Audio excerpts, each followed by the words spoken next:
Yeah, hello. Oh, can you hear me? Yeah, I can hear you. All right, how are you doing tonight? I'm okay. But yeah, we really got into the meat and potatoes of actually doing the work, Right? and holy Christ, it was insanely boring. Like, if I thought any job I've ever had before was boring, my God, this was boring. Now, So is I'm it the like, yeah, kind of boring that you can tolerate, or is it the kind of boring no, that can't tolerate? no, it is not the kind of boring I can tolerate. It is not at all the kind of boring that I can tolerate. This was horrendous. So I was like, well, that just about clinches it for me. So I went ahead and looked at my if I can transfer, because some people had been like, well, you can't transfer until you've been there for 90 days, and I was like, dude, if that's true, I'm going to be miserable. But I looked, and yeah, I can transfer way sooner than that, actually.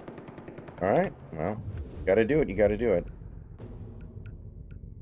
Yeah, I could be out of here in like 3 weeks. I was like, yeah, that sounds good to me.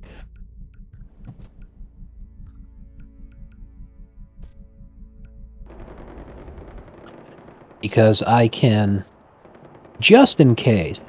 Yeah, actually, this is a really good idea to do it this way. Because just in case,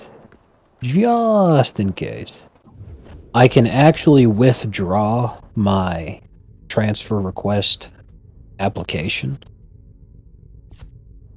Uh, if things for whatever reason they got better over there, and I decided, screw it, I'm in for the long haul, then I can change my mind. Okay.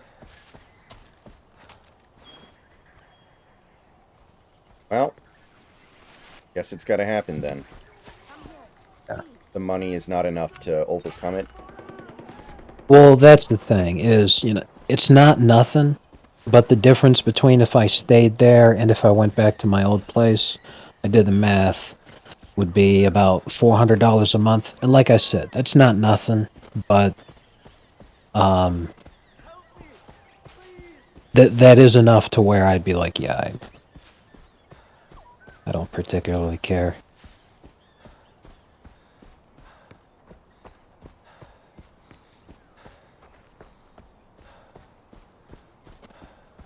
So, other than that, how are things? It was all right. I didn't know the Pope was almost 90. I did not know it was that. I didn't know he was that old either. Apparently, he's 88 years old. So even the mildest of illnesses can be an absolute game over for him. Yeah, I didn't know. That's a surprise to me also. I did not know that.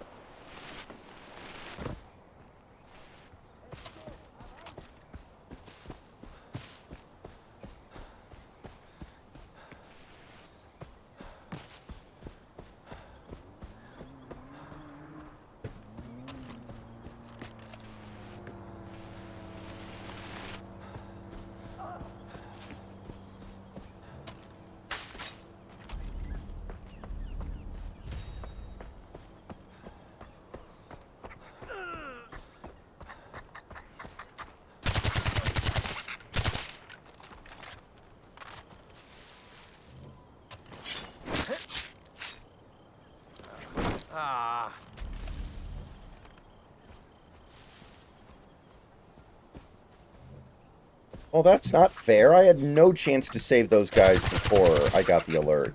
The honey badgers killed them instantly. What am I supposed to do?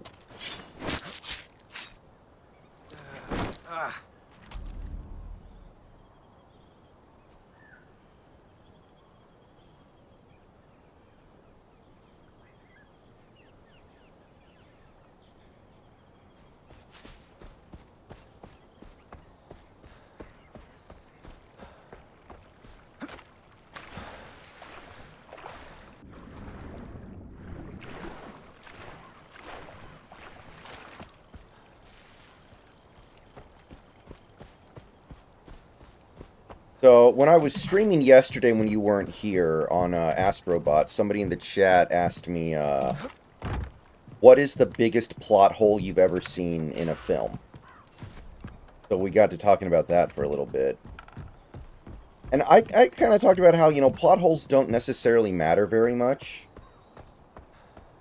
Yeah, they don't, because the suspension of disbelief, is fine and part of that. And you can pretty easily shut your brain off for a lot of this stuff. But what was your answer?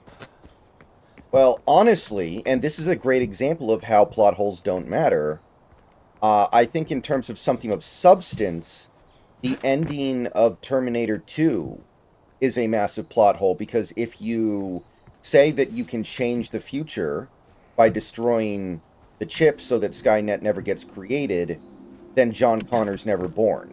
So then the ending they had where he becomes a senator, I think it was either a senator or a congressman or whatever, should not have happened. Because if they stop Skynet from being created, then John Connor should never exist. So if they're saying you can change the Yeah, past, then yeah, yeah. right. I know exactly where you're going, and that's what I was going to say is just about any answer that is even halfway legitimate is going to have something to do with any movie that involves time travel. Mm-hmm. Because that's like the guarantee that somebody's going to fuck something up in terms of the thought process there, and the writing's going to let you down in some way, in some fashion. My pick is, funnily enough, you may remember it easily, from a Plinkett review. The biggest plot hole I've ever seen in a movie, because he made an excellent point, it wasn't just to be a snarky asshole or anything, is in Star Trek First Contact. Because the Borg create the ability to travel back in time. And they do that so that they can travel back in time to the past to assimilate Earth before they'd even created a warp engine, to prevent the Federation from being formed and assimilate humanity. And we've defeated the Federation before they could ever develop technologically enough to challenge us or defend themselves effectively against us or any of that kind of crap. But in order to... they just have the time travel device on their ship. It's extremely portable, and there's nothing specific about it that requires them to be in a very specific place to get it to work. So why the hell did they travel all the way to Earth so that they could fight the Federation battle fleet that was there ready to defend Earth against the Borg? Why didn't they just travel back in time where their home base is, where that way the Federation doesn't know what's going on? They've already traveled back in time, and then they just from there fly over to Earth during like the 50s and then assimilate that. What the hell? Why? During, the Black Plague. Yeah, it's like you didn't need to be there to travel back in time. So why did you do that? Because going over here made it so that you lost this big climactic battle, and then the Borg cube is destroyed, so then you have to leave in the little sphere. Why'd you need to do that? And the answer is they had to do it that way because otherwise there wouldn't be a big exciting space battle at the beginning of the movie. Right. And it's just dumb as hell. And First Contact is a fun movie, but any movie that like you have to shut your brain off to be able to enjoy it because the logical thought process of the film has failed within the first 10 minutes, that's not going to be a movie that I think of positively in terms of the writing. Right. Like, now, if you're talking about something that is more frivolous, like, I can't remember the name of the movie, but it has Jean-Claude Van Damme in it. There's a scene where he's driving in a truck, and he drives into a tunnel, and he's in a blue truck when he drives in, and the truck somehow has turned red when he drives out. Now, that's just continuity. That's just the fucking equipment. That's just, the set director fucked up really, really badly. But Yeah. it's technically a plot hole, even though it's obviously frivolous and stupid. Right. There are other things too that in some movies, because it's not a plot hole, but it's one of those things where the inconsistencies just kind of cause things to break down. Hmm. In the first Beetlejuice movie, are you very familiar with that one? I'm a little bit. I've never seen it all the way through, but I kind of know what happens in it.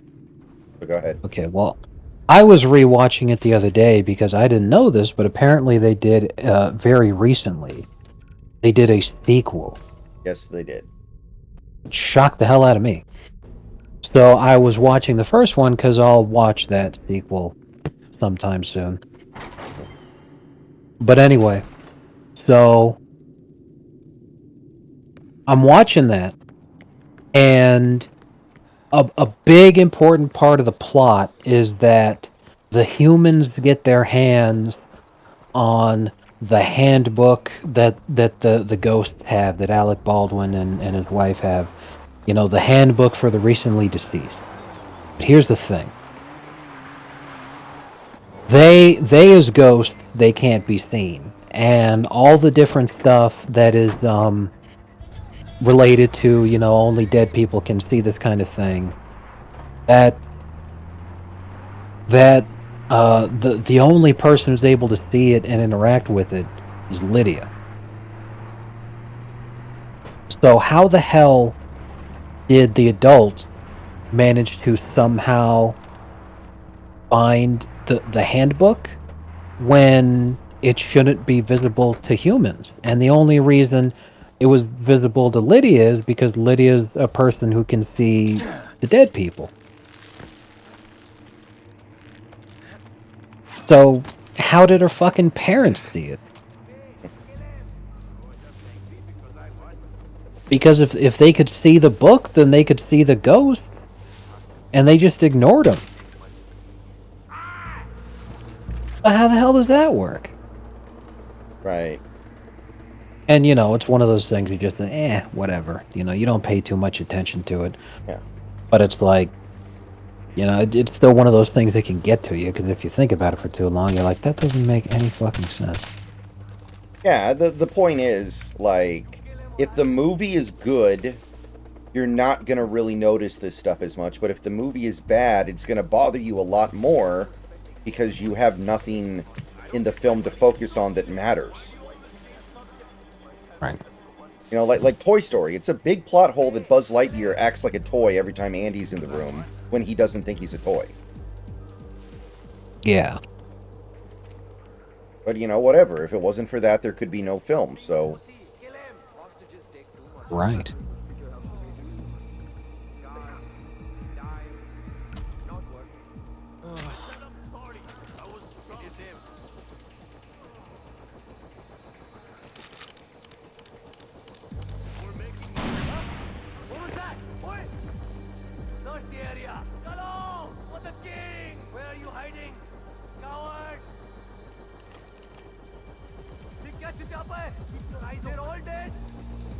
Okay. So yeah, I just put my application in, and even if they accept my transfer request, I have up to a week after they accept it to either confirm that I want it or decline.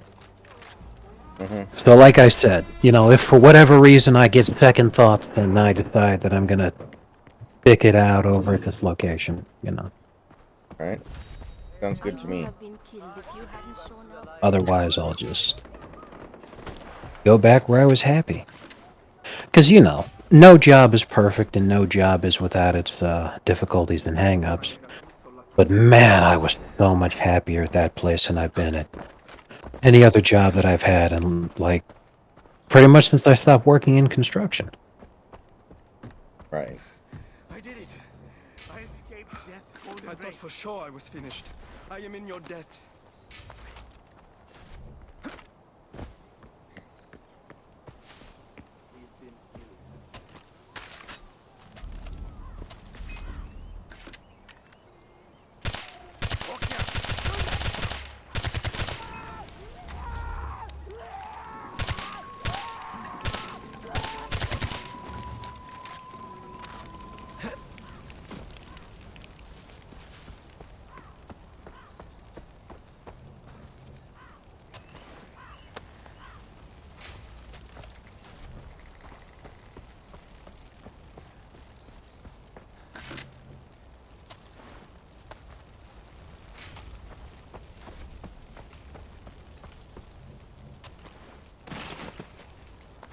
Oh my god.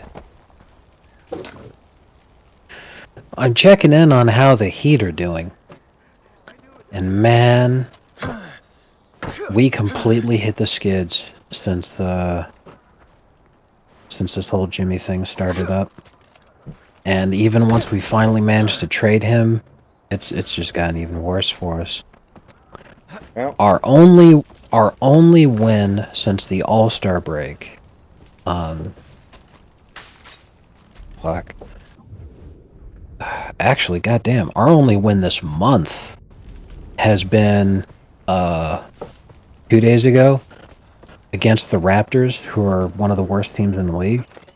And we needed overtime to be able to win that game. And we've just been getting flattened by everybody else. Like, we somehow choked against the Mavericks, and that's, almost unbelievable to consider that we choked against the Mavericks. Because the Mavs have been hardcore sliding and, really shouldn't be capable of that kind of thing. We just collapsed completely.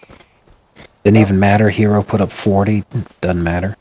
And then, like, tonight, we lost to the Bucks, and Hero put up 40 again, and we still get flattened. Well, it's not a bad time to start, falling off, I guess. If you're going to be bad, maybe. I don't know. If you're a team like the Heat in this situation, it's not the end of the world. I'm not upset or disappointed or anything, because, me, unlike many other Heat fans, I have long since accepted, because, it's when, and things didn't pan out for us last season. And Pat kind of just said, he's like, well, maybe things will be different in 2026.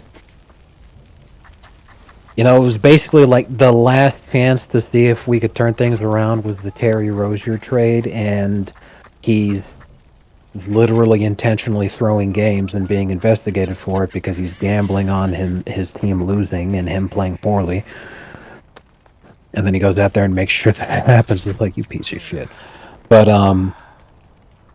when this is like way before this season even started, and Pat was like, yeah, we're all in on that free agency in 2026, and then suddenly a lot of his moves start to make sense. So it's like, okay, well, that means that for the next 2 seasons until we get there, it's kind of just, whatever happens, happens. And that's fine. So I didn't have any expectations for this season. I didn't think we'd end up trading Jimmy. I thought we'd keep him until that off season and then see what happens. But, whatever. And I'm not unhappy with that trade or anything else. I'm just shocked because I thought we were going to be better, because Jimmy's drama was a huge reason we were sliding, and Jimmy wasn't even playing, so we replaced a guy who was suspended with Andrew Wiggins. So I'm like, well, that's got to be better for us, right? And, like, a couple other guys that we added were really solid for us too, initially, you'd think. And then I don't even know. Just surprised. But to be fair, the reason that we lost tonight is because Lillard decided to play like a human being, and that hasn't happened all year, so whatever. Yeah, it happens. If the Heat are going to suck, it may as well be in a year where you don't really care about basketball that much because of Adam Silver. Yeah. And that's a totally valid thing too. I don't care. God. Yeah, I had people were trying to show me highlight clips of Luka and the game against the Nuggets last night. I'm like, I don't want to see that fucking, like, that's just disgusting seeing him wearing a Lakers jersey. It's like, I can't, ugh, I don't even want to deal with it.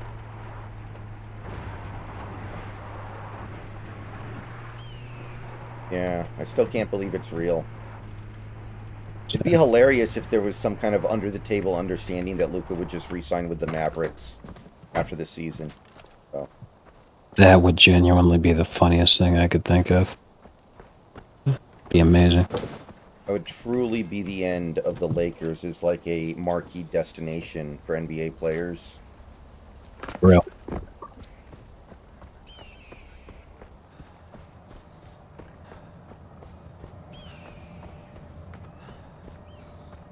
You know, if there's any kind of content I'll never ever be able to understand why the fuck people watch that shit. It is videos of people eating. I could understand cooking. I could understand doing recipes or talking about food or whatever else, because, you know, that's the whole point of the Food Network, you know. But literally just watching someone eat. I don't understand. Who the fuck, why would anyone want to watch someone eat? Well, for ASMR purposes, I guess, right? The feces hit the fan, my friend. Pardon my It, French. I just don't understand.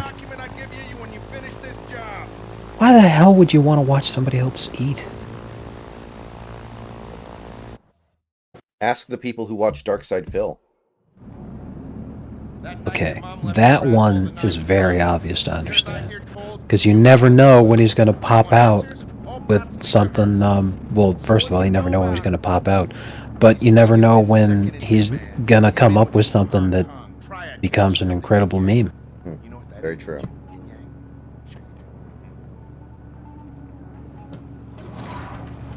So what are we doing here? We're going after one of Yuma's sites and the man running it. Take him out, we'll be able to get Yuma to sing us a tune. So, apparently, I've only seen this from one source so far, but apparently, not only is Robert Downey Jr. going to be in the next Avengers movie, but Chris Evans is as well. They have not elaborated on how or in what role, but apparently he's in it as well. So, all of the actual stakes from Endgame are retroactively being removed. Yeah, it's really funny because they're just putting fucking people in there. It'd be really funny if they're like, well, you know, because of the contract with the guy playing Falcon, you know, he's Captain America now, so we can't bring Chris Evans back to be Captain America. But we already made a reference to him being Johnny Storm again in the Deadpool movie. So, flame on. That would be really funny. Yeah. Because, you know, they've been teasing that they're going to do Fantastic Four for a while. Oh, no. That movie comes out in a few months, and they've already casted their Human Torch. Oh, actually, well, if you go to YouTube then. right now and type in Fantastic Four trailer, it'll come up. It's been out for like a couple weeks now. Well, never mind then. It's actually super disappointing, because now that you've reminded me of that, I remember that I had seen this, and they have the fucking the one Spanish guy who's in fucking everything now Pedro because Pascal, yeah, there you go. Literally, you know, he was a popular character who was around for one season before he got killed in Game of Thrones, and then he rode the wave of that popularity to have the starring role in The Mandalorian, and that just opened the door. Suddenly he's in everything. He's in fucking everything now. They're like, we got to put a guy in there. Oh, it's got to be him. Yeah, he's like nerd Jesus now. Which made zero fucking sense, Because, like, in the Doctor Strange movie, you had Jim from The Office playing Mr. Reed Fantastic. Richards. Yeah.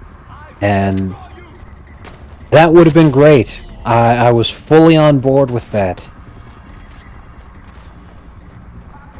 Yeah. That would have been a lot of fun. Instead, now it's a guy with an accent. That makes sense. I will destroy you!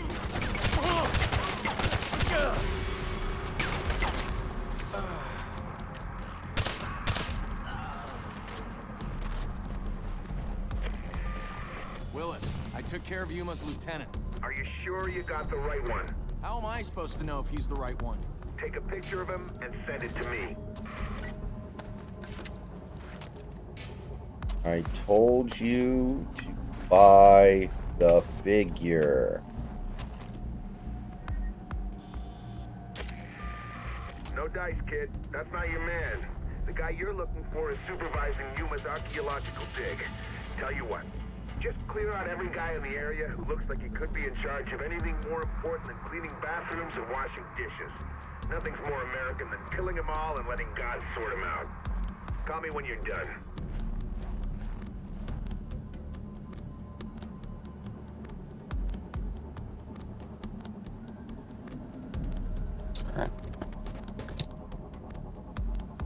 Still friends with the HR over at my old facility, so I just sent him a text. I'm like, yeah, if you could do me a solid and accept that transfer. Pretty please, we're sugar on. Man. Rock 3 is so good. Yes, it is. I completely agree. I don't regret my Twitter Premium subscription anymore. It's totally worth it to fund things like this. Yeah, and that was, I discovered that it's very valuable to still have that subscription, because even though Grok is free, even if you just have him doing text stories and stuff like that, there's a limit to how many you can do if you're free.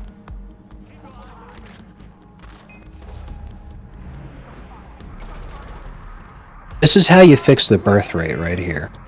Hungary's Prime Minister Viktor Orban has just announced a lifelong personal income tax exemption for mothers of 2 or more. And it extends to the household. So if you're married, the husband also is exempt from personal income tax. And I'm all like, that's how you fix the birth rate right there. You know?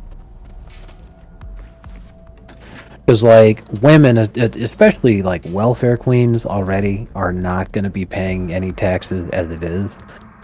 But then, you know, like, if you tell the guys, it's all like, you know, if you can actually maintain a stable marriage and stay married, then because you're married to the mother who has the children, you know, and those are your kids too, then you get added under that umbrella, and then you're also don't have to pay income tax. Like, holy crap, that would 100% the birth rate would skyrocket.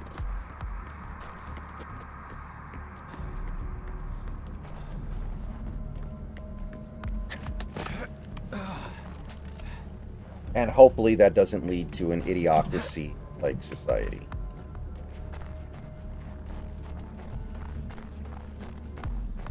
Well, you know, that's kind of what I was getting at. People who are functionally brain dead, who would bring IQs way the fuck down, already don't pay taxes, so that would not be their incentive. Furthermore, those are also the people who already have like 8 or 9 kids as it is, so they're not going to suddenly have more for the first time. Mm-hmm. Okay, I can dig it.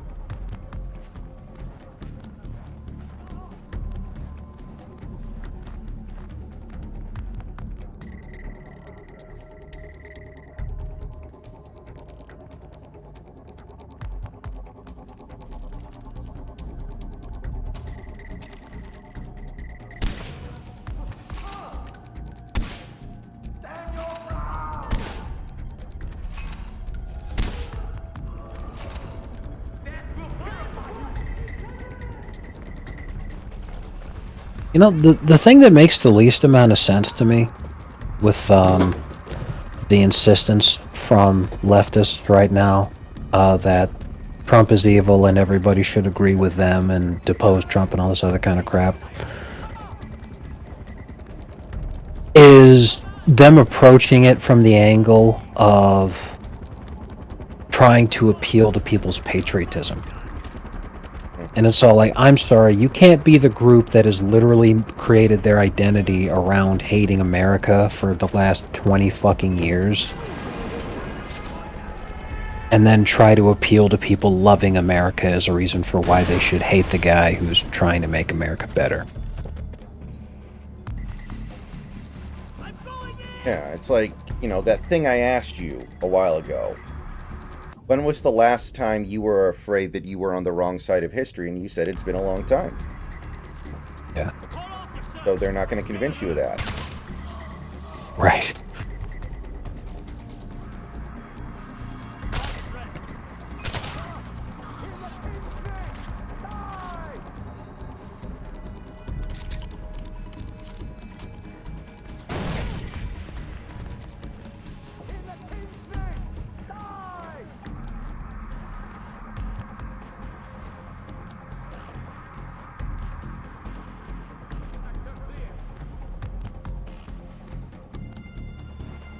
Find out who did that and bring him to me.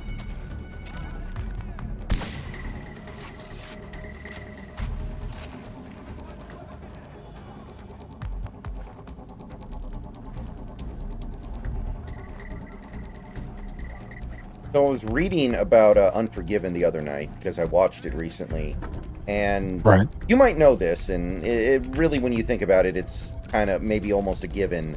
But in the screenplay, it's specified that the Schofield kid committed suicide shortly after the events of the movie, which, Yeah, we were talking Yeah. about this the other yeah, day. but I was thinking about that. Oh yeah, you're right, we did talk about this last time. Sorry, that's my bad. Okay. I had a senior moment. I had a John No, McClane it's- moment. It's all right that you forgot because we hardly ever get to fucking Do this anymore, yeah. do this. Yeah, and that's another thing that'd be good. You know, if I could go back to my old place, is that my time management would be so much better, especially as it pertains to doing this. Hey, Yeah. you. Go see what that was. So the other night I watched Bullet. Have you ever seen that one? No. It was kind of, in a manner of speaking, the original, like, action blockbuster movie. Or one of the first. You know, Steve McQueen's the main character. He plays like the original cowboy cop. You know, his role in the movie as Bullet Right. is like the original cowboy cop in Hollywood. You know, there's a guy he's assigned to protect for a mob trial. Guy gets killed, and then he spends the rest of the movie trying to solve it. The most notorious scene is a 10-minute long car chase that was done with actual stunt drivers and actual, like, driving and actual, like, they didn't speed up the footage or anything. Considered to be one of the most famous scenes in movie history, actually. But it was kind of like the precursor to movies like Die Hard and what's it called, Commando and Rambo, in a way. Yeah. Pretty interesting.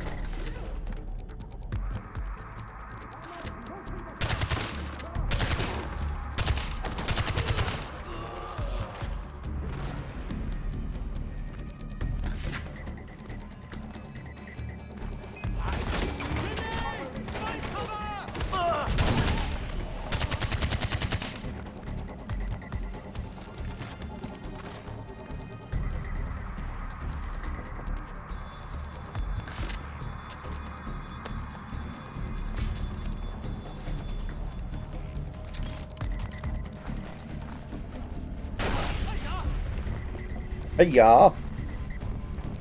You will make a fine footstool for the king.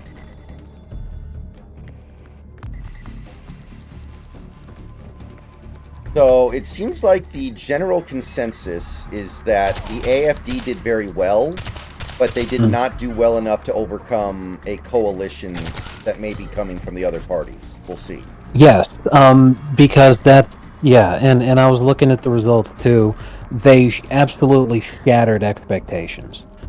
Not only did they come in second place, but they came in second place in such a clear ass kicking that, within a couple of years' time, they could easily become the most popular party in Germany. Yes. Especially if things continue at the pace that they've been going for however many years. It's virtually a done deal. The problem is that this is the way that many European government systems work with the whole parliamentary system, is that because it's not a dual party system like we have, and then there's people participating from many different parties in the government, they can form a coalition.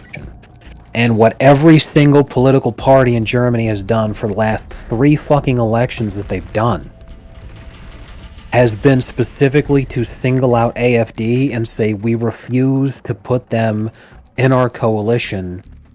We are going to, it doesn't matter how much of a presence they have. We're going to make a coalition out of everybody else if we have to.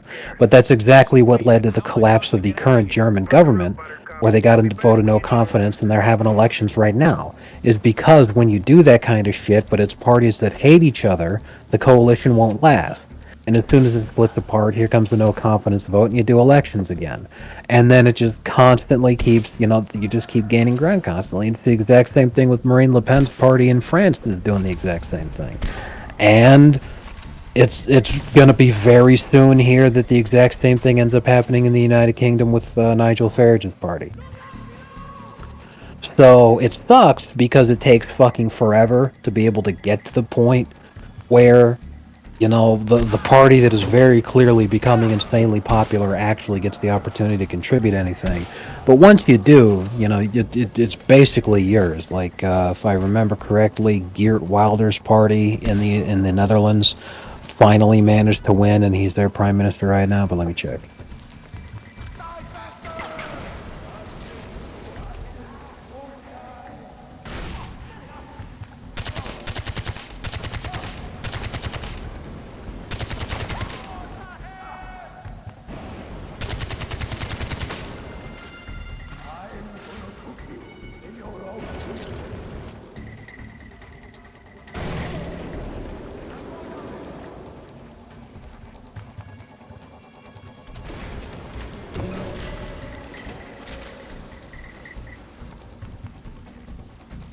Now, the party that won is the center-right party, so we'll see what they end up doing.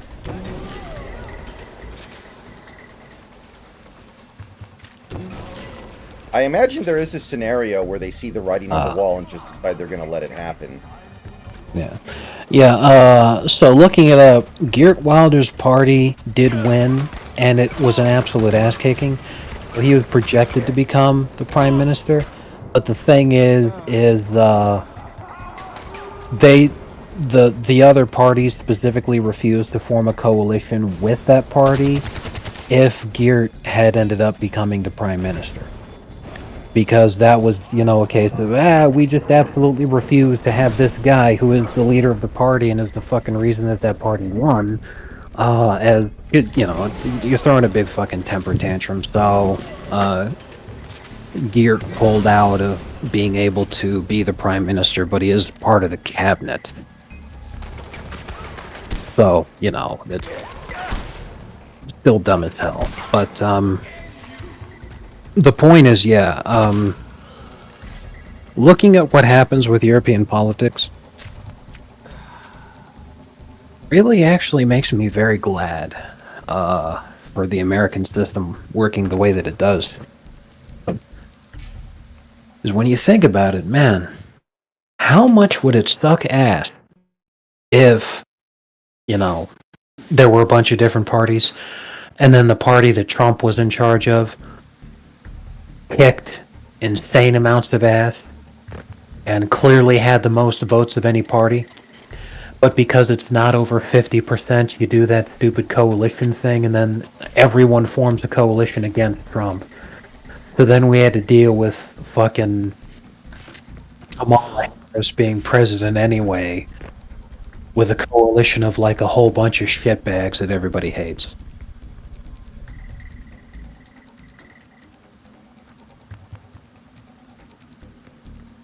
Yeah. It's become like this very common thing to see people bitch about the two-party system. Really don't think a multi-party system is gonna make anything all that much better. Yeah, especially when they're doing like they do in Europe, where the parties form a coalition specifically to keep that quote-unquote far-right party down. But in the process of doing that, they form a coalition of people who are supposed to be opposed. You know, it would be the equivalent to a Republican Party that was filled with neocons. So it's run by like Mitch McConnell and Mitt Romney.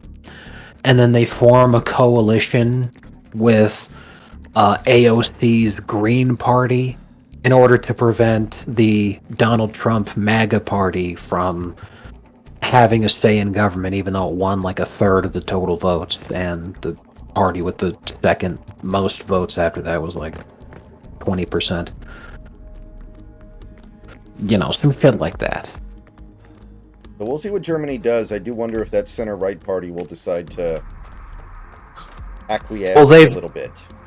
Yeah, they've already said that they're not going to form a coalition with AFD, and I think they did that so that there could be like some semblance of stability during the transition, because of how much everybody hates AFD. Mm-hmm. But, you know, if you're the center-right party, so you're at least nominally right-wing, but then you're going to sit there and form a coalition with the Green Party and the Social Democrats. Just so that you can't keep the AFD in there. And it's not like these guys are literal actual fascists. European right-wing politics is basically just European left-wing politics, except you don't like immigrants. That's it. If it weren't for the anti-immigration stance that AFD has, they'd basically be the Democrats. Right. But that one fucking thing is the difference maker, which is hilarious, because letting in infinity immigrants from the Middle East and North Africa has never been on the ballot for any of these countries. And yet that's what they get no matter who they vote for.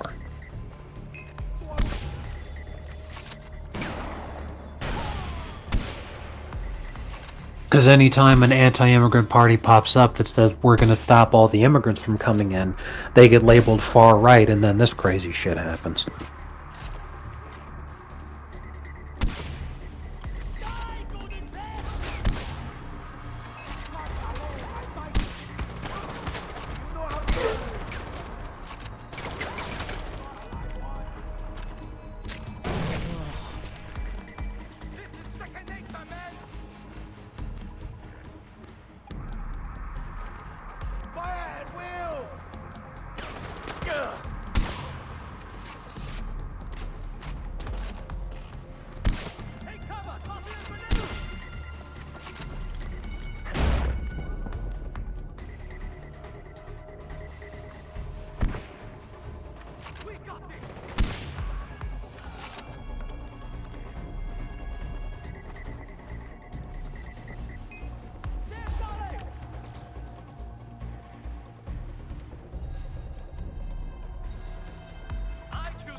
Yeah, yes, Santi. I still don't get it.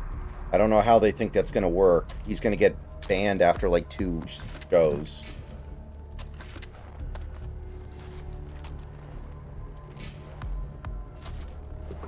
Did you hear about that, Snacks? Anthony Cumia got a radio show on AM radio. Yeah, Sandy sent me that link too. And yeah, the thing is, he has enough business sense to where I don't think he's just going to immediately get axed. But the thing is, his whole brand is on pushing the envelope, so inevitably you're gonna ruffle some feathers, and it seems almost inevitable what's gonna happen after that.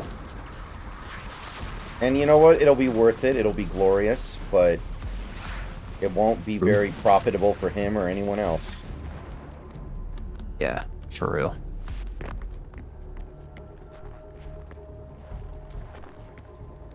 It'll be like those hilarious taped phone conversations with Mel Gibson and his wife. They were hysterical. They're all-time classics, but they didn't really help anybody. Yeah.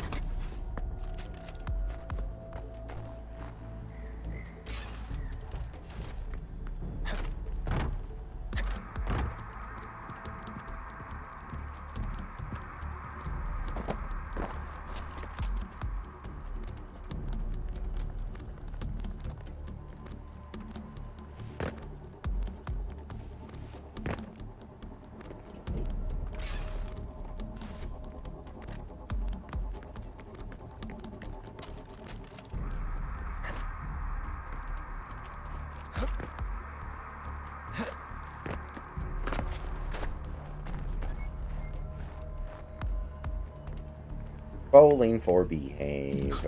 Bowling for Behave. I want to see him make a movie called Bowling for Behave. Yeah, I'm assuming that it must have like a podcast element to it, Santi, where you can listen to it via podcast. Because AM radio has to be dead by now. I don't know for sure, but I'm assuming it's very rare that anyone listens to any kind of AM radio anymore.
Yeah, but old boomers aren't going to listen to Anthony Cumia.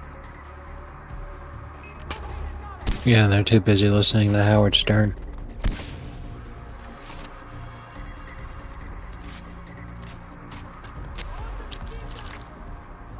I did not think I could still be let down by the boomers, but man, they are a sad bunch right now. Yeah, for real. But I mean, any group that votes majority for Kamala instead of Trump is a pathetic. Well, that's the thing. I thought we could count on them for at least that. It makes sense when you think about it, because the only people who benefited from Biden were old boomers who had a big stock portfolio and were reverse mortgaging their house and, you know, doing everything else they could to give the middle finger to their descendants.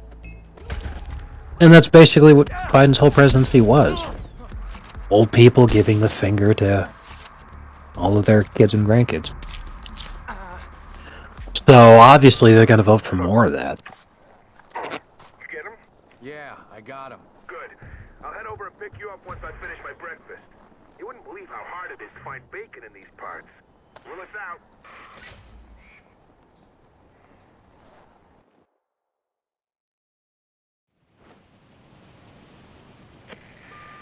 Thanks for flying the unfriendly skies, Buttercup. Once I find another loose thread on Yuma, I'll be in touch. All right, get it.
A word to the wise, Archer.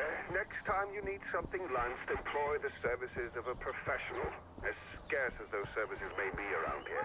Did you know because of your mother, I sponsored an entire class of students to study medicine in Singapore? And they never came back. Can you believe the depth of that ingratitude? Paul dealt with their families here in Kirat, and I had my contacts in Singapore. Track them down and find a fitting end for each of them, yes. Well, as satisfying as that was, I now find myself lancing my own boils. Jerry! Bring me some gauze and some fucking antiseptic ointment! When you beat this, you should do the hidden ending at the start. It takes like 5 minutes. I might. I've heard about it, of course.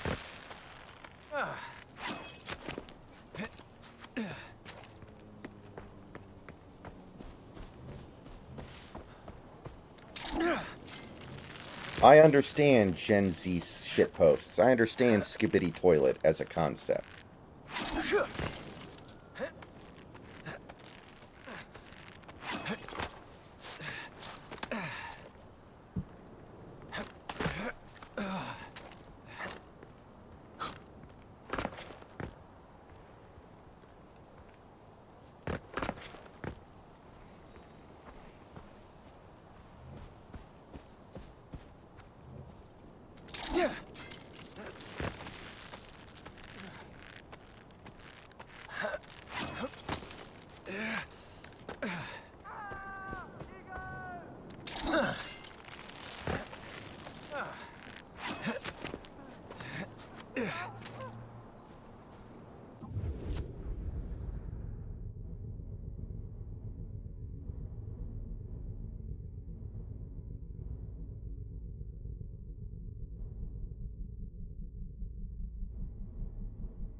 The Eagles have rejected a White House visit with Donald Trump.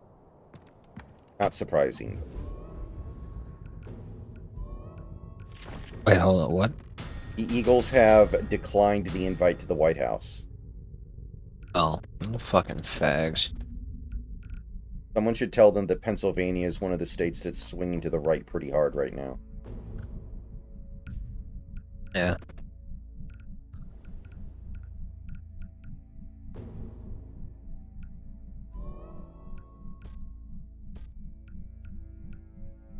Like, obviously, Philadelphia is very far left, but so is every big city.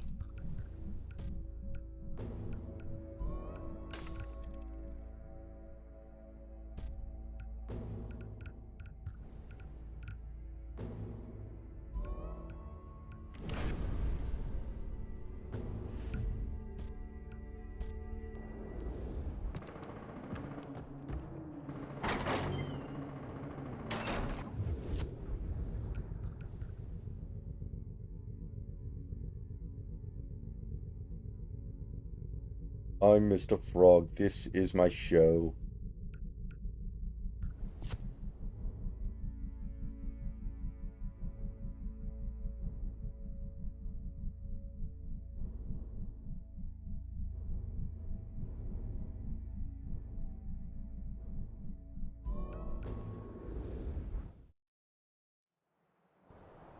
Yeah, Kansas City probably would have went. You're right.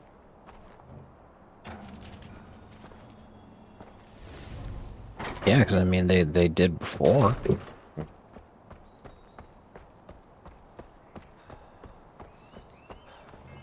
I'm just actually really surprised Eagles aren't.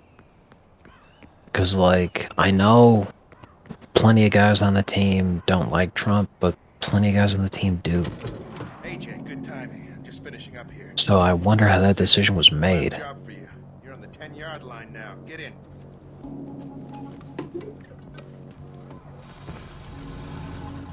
Hold on to that. I just drank a bucket of coffee. I'm gonna need it soon. Jesus.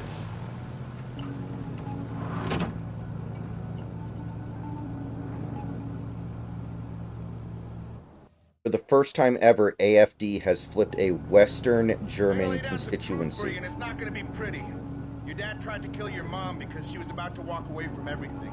The Golden Path, Karat, the cause. But what?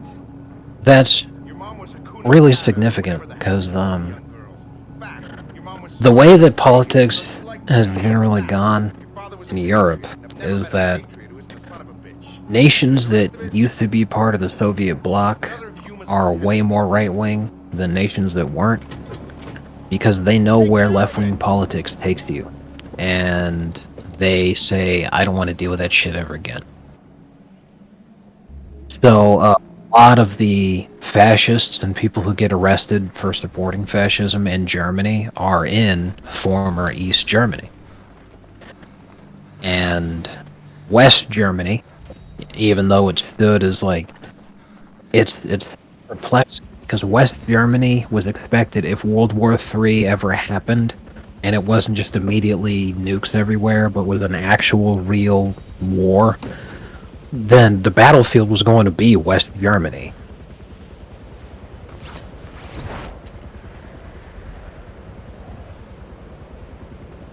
So, spending so many decades staring down the specter of a communist invasion, and after winning the Cold War, their reaction is to become rabidly left-wing is insane. But, you know, AFD being a West German locality, like you said, that's pretty huge.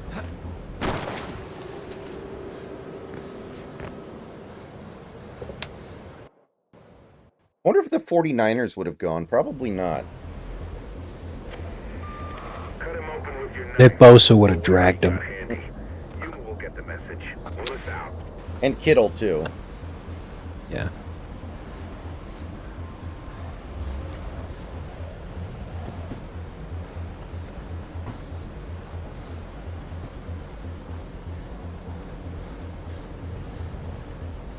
You know who really would have gone if they actually ended up winning the Super Bowl this year? Who? The pick I had for winning the Super Bowl before Jalen Carter happened, the Rams. They would have done it as a show of respect and gratitude for what Trump did for the city of Los Angeles with the fire. Why the hell do you need the body intact? Oh, AJ, I won't lie to you.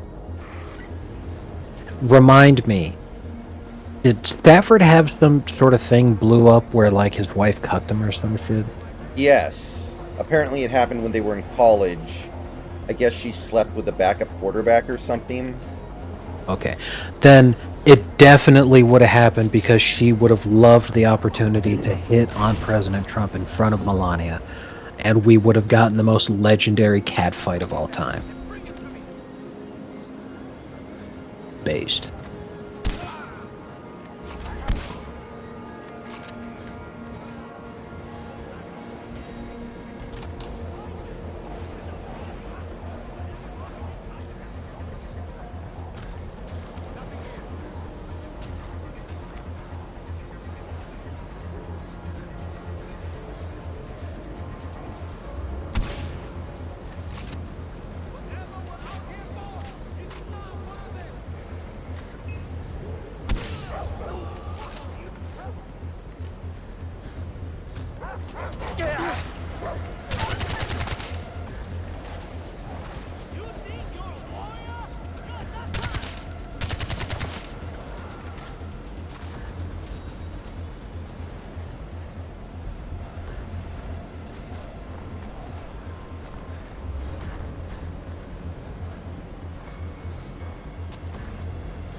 Get a job.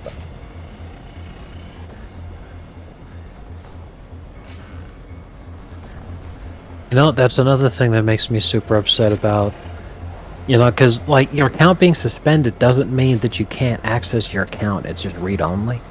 Right? But you lose everything. You lose your follow list, you lose your bookmarks, you lose everything. And my bookmarked post included reaction video of Get a Job, and I'm like, dude, there's no fucking way I'm ever gonna be able to find that one again. Fuck. Yeah. So having learned my lesson, I decided to just start saving and bookmarking the stuff that The stuff that you think is of value. yes.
For the last time, I'm not a murderer. I'm not a murderer. I'm an assassin.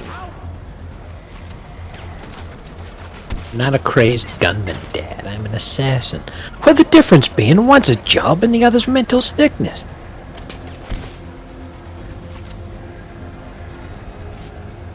Da-da-da-da-da-da. Boo, boo, boo, boo. Ba-na-na-na-na.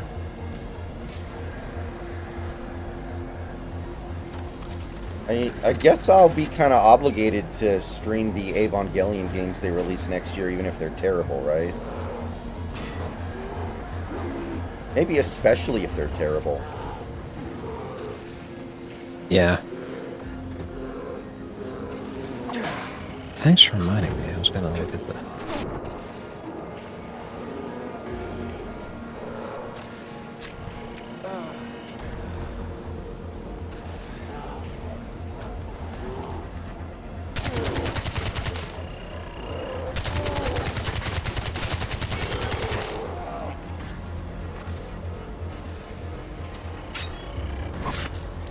Hey, Big Country. That fucking Hideo Kojima tweet is hysterical. Oh my god. Yeah.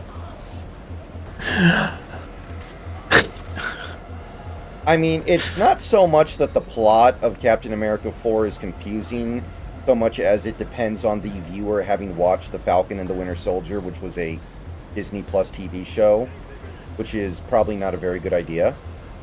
But yeah, Right. We need to find them right now. false. Good ones. Yeah. That's still really funny, obviously. Man out and locate the source.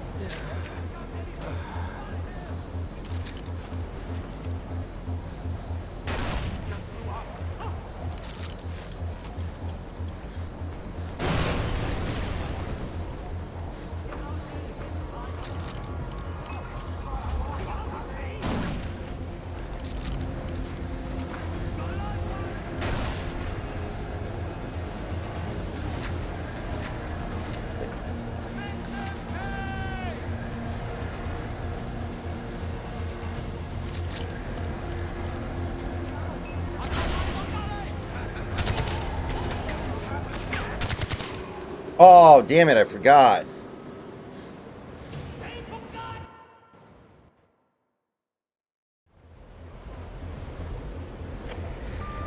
Cut him open with your knife, or whatever you got handy. Yuma will get the message. Pull us out.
Copy that. You're no match for me.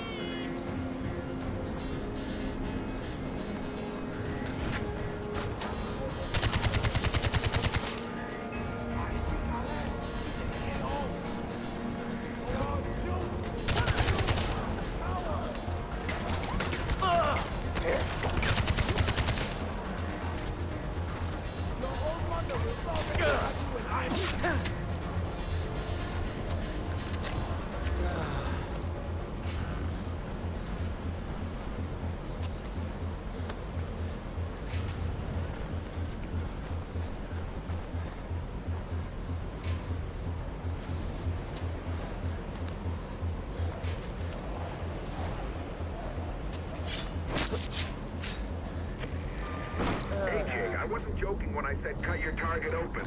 I need you to keep the body intact. Guns and explosives do too much damage, so you'll have to use a blade. Time for some good old-fashioned wet work. Why the hell do you need the body intact? Oh, AJ, I won't lie to you.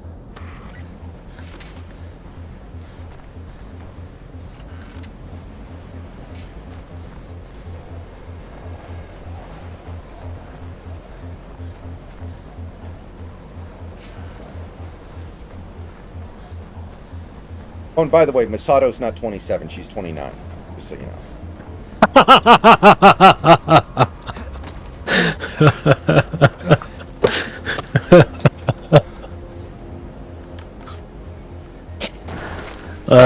Okay, first of all, that was hilarious. Secondly, that's the point, is late 20s, but she's still in her 20s. So the whole she's ancient thing makes it even funnier. Yes. Because, you know, obviously she's not old, but for a woman, yes, she is. The milk has gone bad. A mature woman's toe cheese. But it's Asuka, so she's 14. Still, mature. Whoa. That's just really funny shit.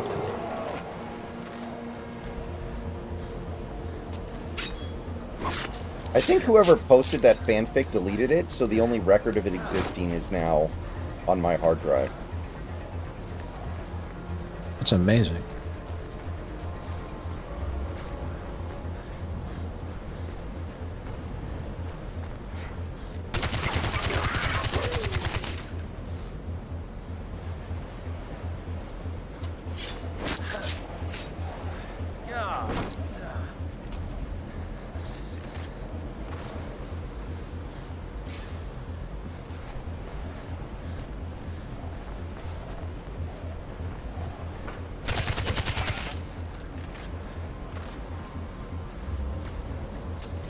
So what's your one day off again? The one day? Friday. Friday, okay. Not a bad day for it.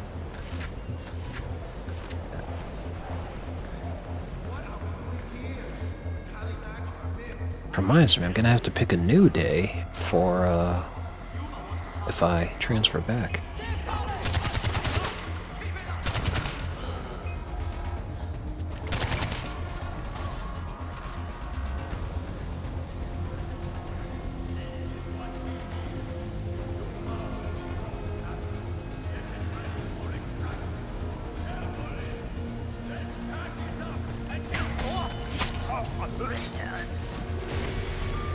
Willis, I got him.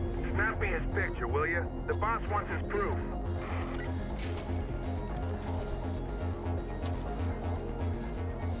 Can't even tell what he looks like. Or whatever.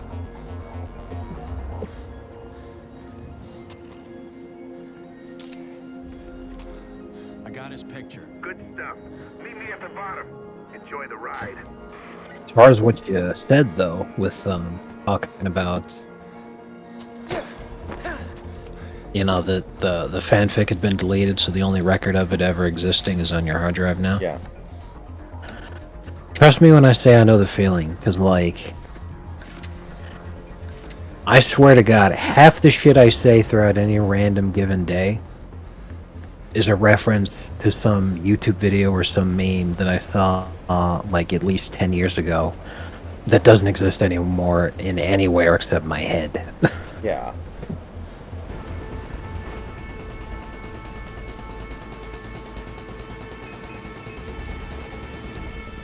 And actually, that's not entirely true. It exists in our Discord logs because I sent it to you.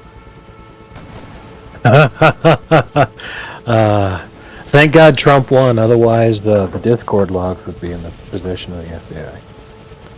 Right.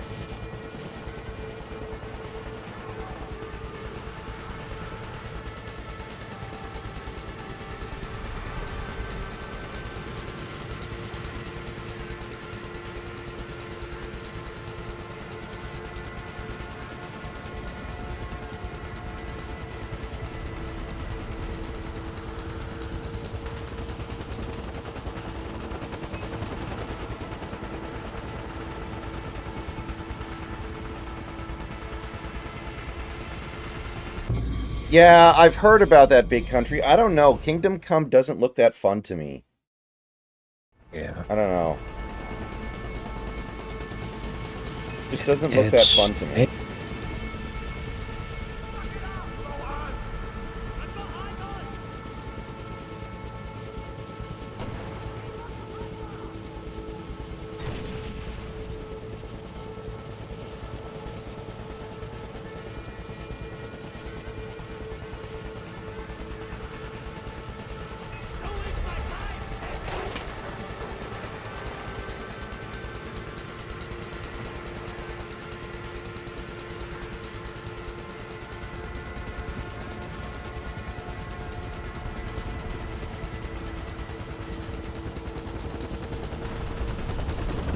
Oh!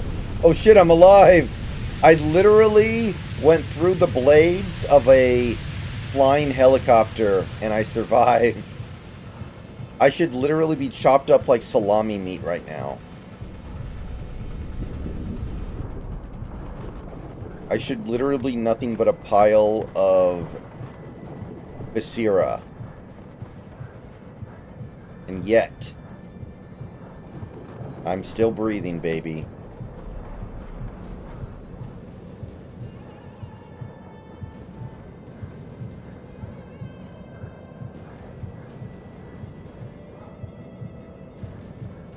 So apparently Kamala Harris won an award at the NAACP Awards yesterday or something. I don't know exactly what the award was, but I guess she was there to accept it and stuff. Wait, who won? Kamala Harris. Oh, ugh. Black. She won an award for being the first African-American vice president to certify her own election loss. Yeah.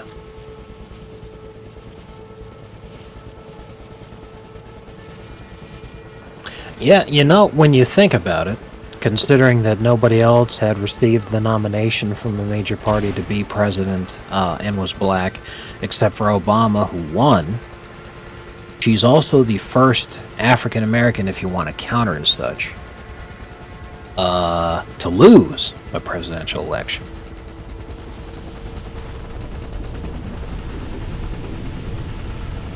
That's true.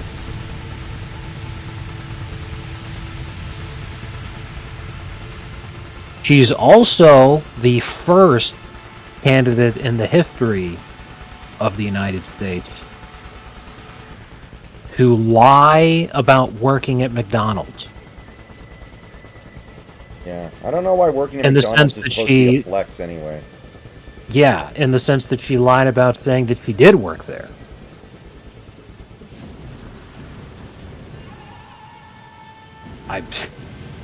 See, I would lie about having worked at McDonald's. I would have worked there and would have lied about and said, no, I never worked there.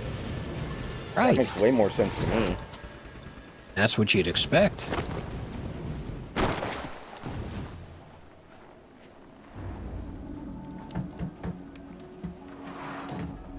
So You they liquidated the released target? the Yeah, I minimum took care of him. and What are you recommended going after? You and Al? PC specs for Metal Gear Delta. I think I'm going to end up getting it on PS5. I think my PC's kind of reached the point where We've been killing CIA assets this entire time. We're cleaning house. Pagan no longer represents a clear and fair present enough. danger to the my US. PC will We need struggle to erase run the it. footprint you're at. You did a damn fine job of it. So everything you told me is Yeah, a fair lie. enough, man. What I said about your mom and your old man, all that was true. What I told you about Yuma, I mean, this PC you barely... can ask yourself. What the fuck are you doing, man? Sorry, kid, but like I told you, every patriot I know is a son of a bitch. barely ran Silent Hill 2.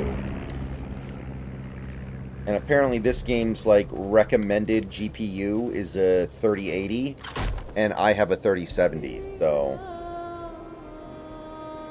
Yeah, that's just pure slop, man. That's fucking garbage.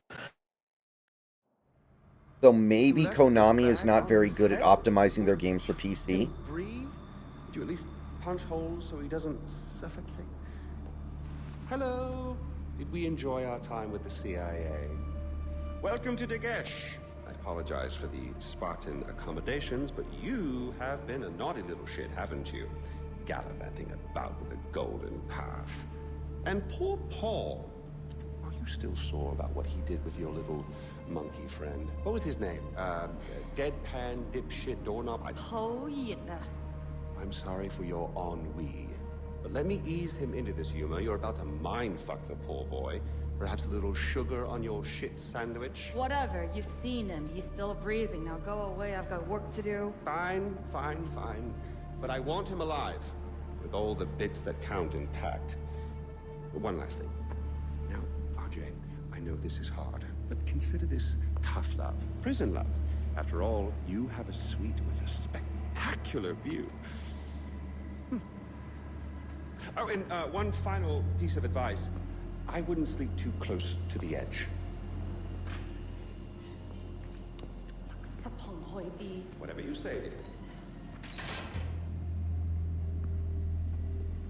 Get on the floor. Why? Get on the fucking floor! I'm on the floor. What are you doing? What is that?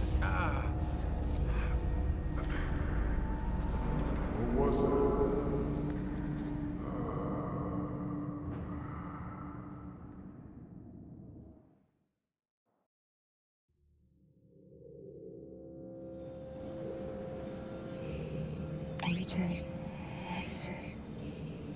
AJ. AJ.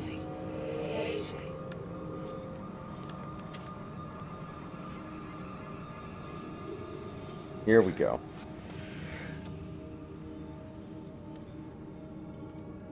Falling dream? A lot of people fall around here. Most of them don't wake up. That's what this place does to weak men.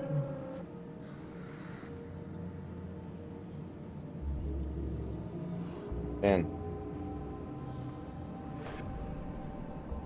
Bernie Sanders did the meme again.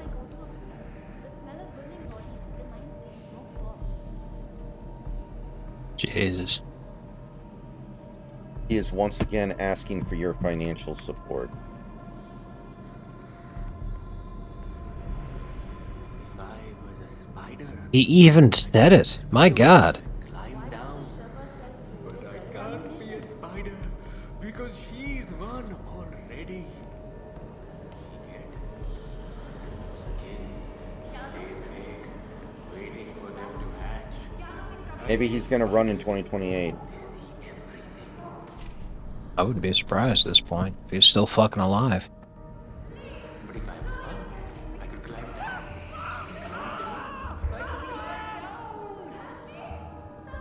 I mean, this is the worst possible climate for a far-left socialist to try to run for president. Maybe things can change. I'm surprised he's still even trying after he got vaporized by RFK during the confirmation. That was hysterical. Right.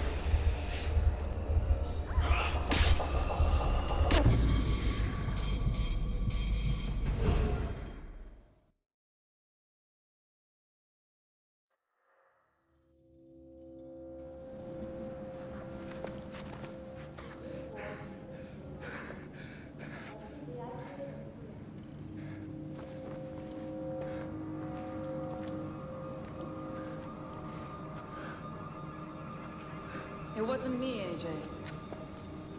What? I didn't kill Mohan, despite what you might have heard. If I could have killed anyone, it would have been Ishwari, your whore of a mother. Fuck you. Just give up. Jump, please. If you do, I'll scatter her ashes for you.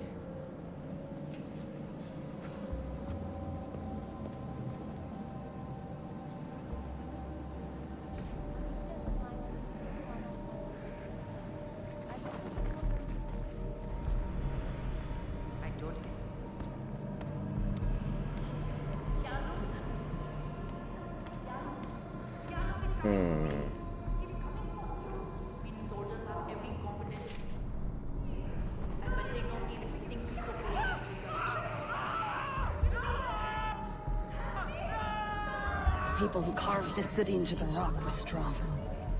Followers of Kalanag. They were a great civilization. Unlike the pathetic rival Kainad is today.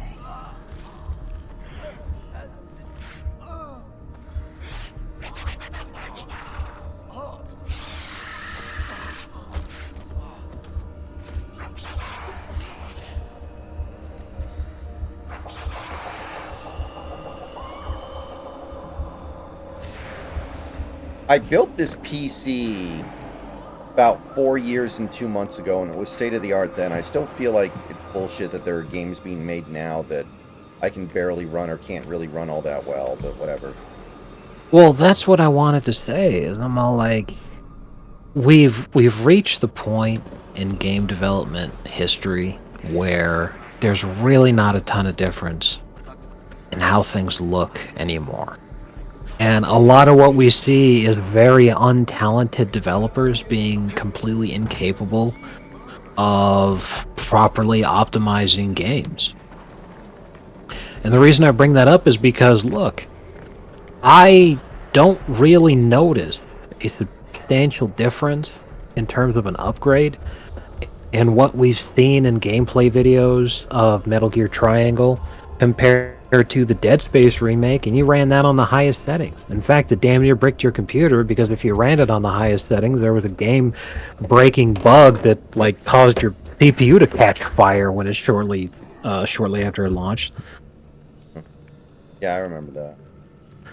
Right, and I'm like, how the hell? And the same computer that runs the Dead Space remake on the highest settings not be able to run the Metal Gear Solid 3 remake, like, at all? How could it be barely able to run the Silent Hill 2 remake? They don't look that much better than the Dead Space remake. Like, I can't even fucking see a difference.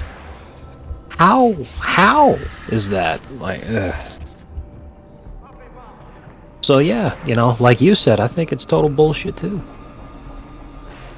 I don't trust it. Yeah, Big Country, my understanding is that Avowed isn't that bad. It's just a game that probably should have come out about 10 years ago.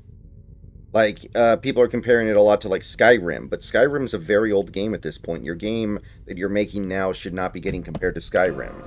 I would have done anything for him. But then your mother led him astray.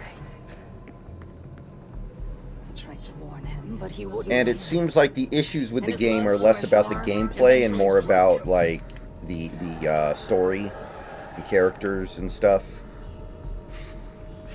So it seems like the game is at least decent. It's just, dated.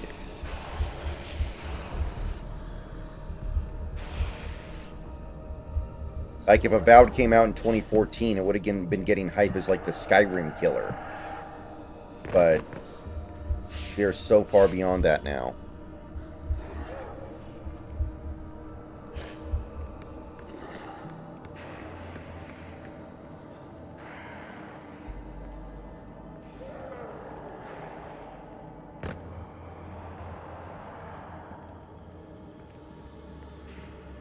And now they're finally releasing details on Elder Scrolls 6, but I still don't think they're ever gonna make it, honestly. I'm not optimistic.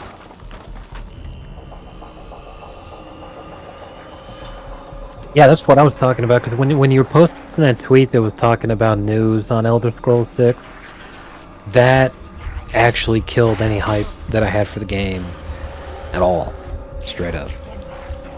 Because they're gonna streamline the game so the combat feels more fluid by basically removing defined classes.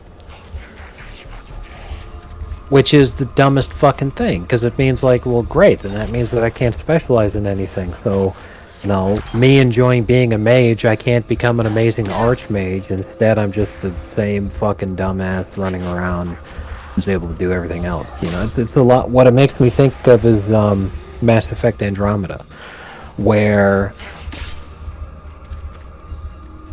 they completely miss the point of an RPG, which is to create, through role-playing, different stories within the same game over and over again.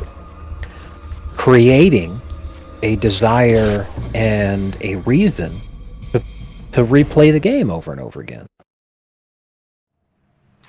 Where you'll be like, you know what? The game has a different feeling and experience if you play through it as a heavy armor wearing, great weapon wielding orc who's just there to smash skulls and kick ass. The game's going to play very differently when you have that play style versus if you're a sneaky backstabbing assassin versus if you're a mage. And because it plays so differently, it gives you the opportunity to have different experiences and have a new enjoyment of playing the game. But what Mass Effect Andromeda did is they said with a single button you can switch loadouts. So instead of having to respec or play a different class, you can just enjoy all of your favorite abilities with the same character with the single push of a button. And it's all like, and all that did was just remove anyone's desire to replay the game, because every experience will be identical. So the only difference that you could possibly have there would be in different possible branchings of the story, but you're not even going to do that anymore either. So everyone just has every single playthrough is the same experience, and every single player has the exact same experience. Not an RPG anymore. So that really upset me. And then on top of that, they were all like, "Hey, there'll be naval combat now, where you can have your own ship, but it's all inspired by the Starfield system." And I'm all like, "Wasn't that system terrible?" Like,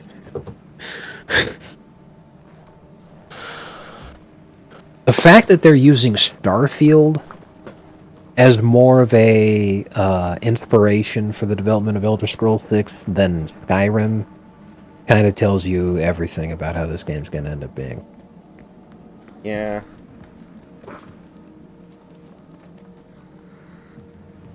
It's going to be bad. As he spirals into the...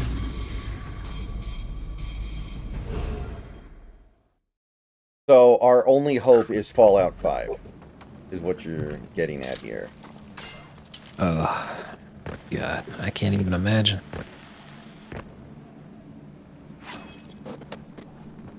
I love the Fallout universe. I hope they don't fuck it up. Honestly, I mean, I thought Fallout 4 was a very good game, but it didn't grab me the way 3 and New Vegas did, so they're already partway there.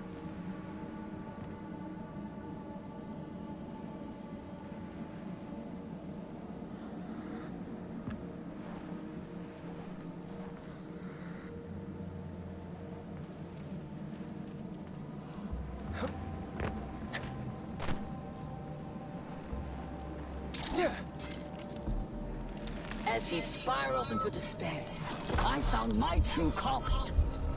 I found Kalanak. When I reach Shangri-La, I will defeat Rakshasa, and I will be reborn, just as Kalanak was reborn. And I will accomplish what Pagan failed to do, and build a truly great civilization here in Kyrat!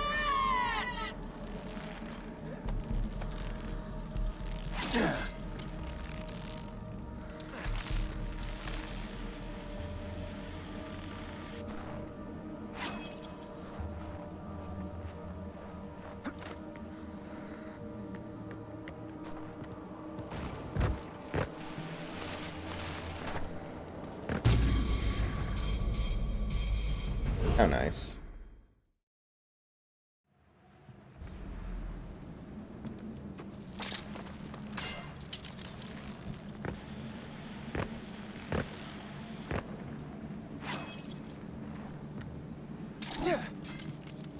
As he spirals into despair, I found my true calling. I found Kalanak. So, it's apparently straight to streaming, but a Star Trek movie's coming out this year. I hadn't heard anything about it. And I will be reborn, just as Kalanak was reborn.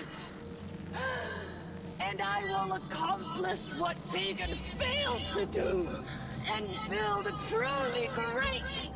I'm very surprised by that. Yeah. I think it's a spin-off of the TV show they're doing now, whatever it's called.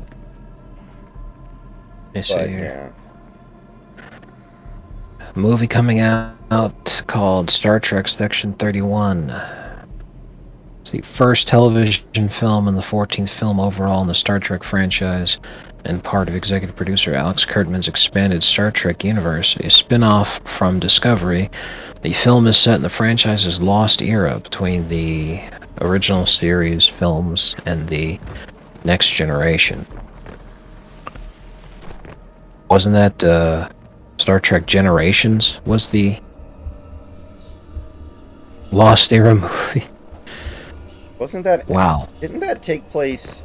Well, that's just the intro scene of Generations, right? The intro scene, the first 10 minutes. Yeah. But, this is a horrible idea because it's also a spin-off of Discovery. But once the Larry Fink money ran out, not only did they fucking shit can Discovery, but they even went so far as to say that Discovery's not canon to try to appease the fan base. So now they're coming out with a movie that's a spin-off of Discovery. There's no way this is gonna work out. As he spirals into despair, I saw Oh no, it already came out. It was a direct-to-streaming movie. Yeah, direct to streaming. Was released a month ago on January 24th, received mostly negative reviews from critics, and was considered by some to be the worst entry in the Star Trek franchise ever. I have a very Wow. hard time believing it's worse than Star Trek V.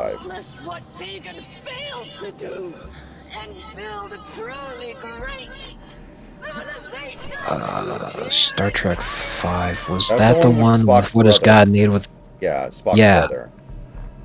what does God need with a starship?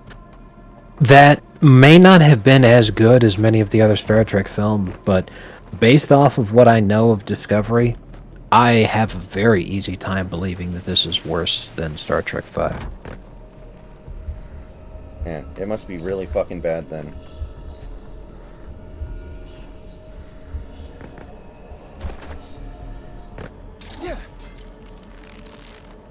Oh my god, it fucking starts off with Mirror Universe shenanigans, really. So, not multiverse, but mirrorverse. Well, are you familiar with the Mirror Universe in Star Trek? I don't think so. Because they were doing this in the 60s, it was one of the first science fiction kinds of things that did multiverse crap. But not like a series multiverse kind of thing, so much as it's an alternate universe where, you know the meme, like even South Park did it, where if you have a goatee, it's the evil version of you. Right. Because the Mirror Universe Spock had a goatee. And in the Mirror Universe, you know, everybody was evil. Because the idea was Germany won the Second World War, so then everybody grew up to be evil. That's right. The Third Reich won World War II. Exactly. Oh man, Star Trek, the post-scarcity society, but still Captain Kirk walks up there and says, I got some pretty big bills coming up. Ah, Jesus.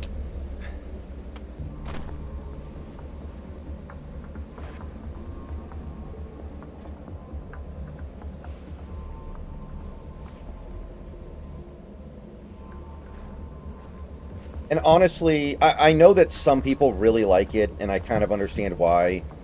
Star Trek 1, the motion picture, is kind of a hot mess.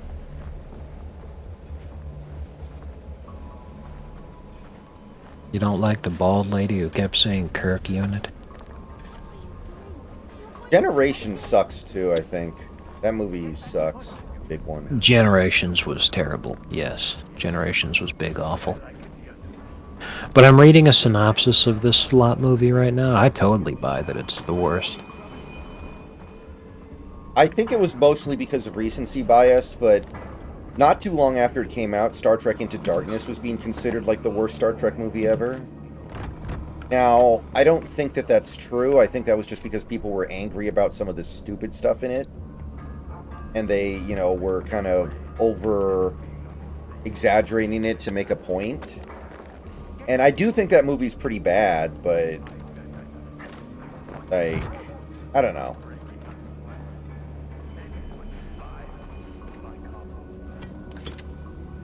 This is dog shit. My god. Yeah, this movie sounds like trash, Jesus.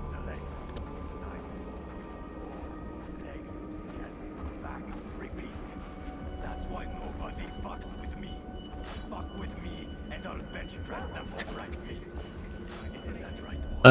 It became the lowest rated Star Trek film or television series on the review aggregator website Rotten Tomatoes, which reported a 17% approval score and an average rating of 4.3 out of 10 based on 46 reviews. The website's critical consensus reads, "Beam it out of here, Scotty." Daniel Cooper of Engadget said Section 31 was the single worst thing to carry the Star Trek name. Wow. Worse than Lower Decks? Yes. There's something about Picard that offends me. I don't know if it's actually worse, but there's something about Picard that bothers me. That makes me dislike it on a level beyond, like, Discovery. It's all trash and garbage.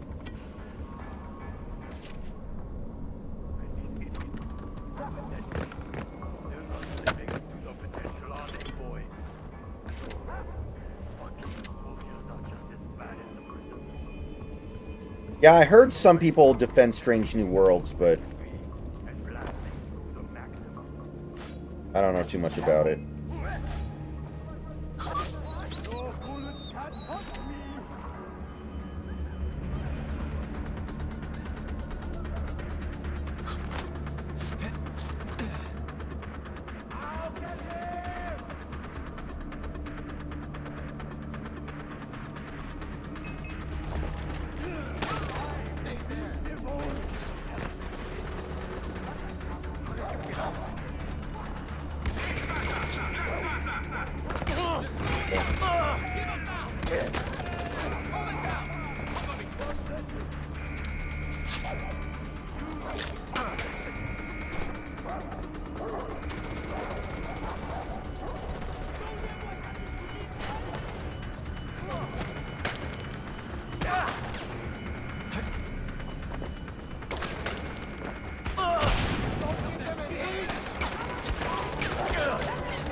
I love kids, Charlie. I love kids. Oh, geez, Pim, you might want to be careful about what you say there.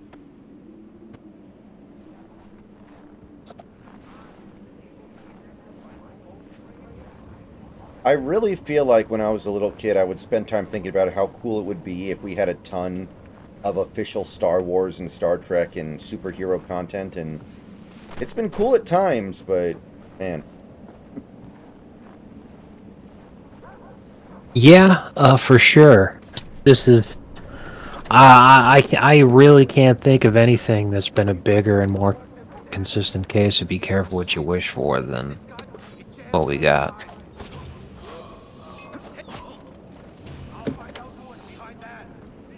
Oh, and that's just fucking based. You love to see that. Elon tweets out, consistent with President Trump's instructions, all federal employees will shortly receive an email requesting to understand what they got done in the last week. Failure to respond will be taken as resignation. Yeah, that's been a huge meme over the last few days. Fuck yeah. That's awesome. And some people are freaking out about it, like how unfair it is. I mean, I don't care what side of the political aisle you're on. How is that unfair? Yeah, it's kind of the exact opposite of unfair. It's just accountability in your workplace, you know? And that's exactly what the fucking rest of us have to do. Like, it's a lot easier when you're working a job where something actually is made or gets done, because then you can just show that you did stuff or that you made stuff as an example of what you'd actually been doing. But if you work for a government agency and you have a useless email job, you really do need to ask, what the fuck are you being paid to do? Because for most of them, it's the equivalent to, you know, like when at your last job, you know, when you're working from home, you're still obviously doing things. You know, you're making stuff and all that shit. Imagine if you just, like, ignored your emails and just stopped doing anything for, like, months and expected to continue getting paid. If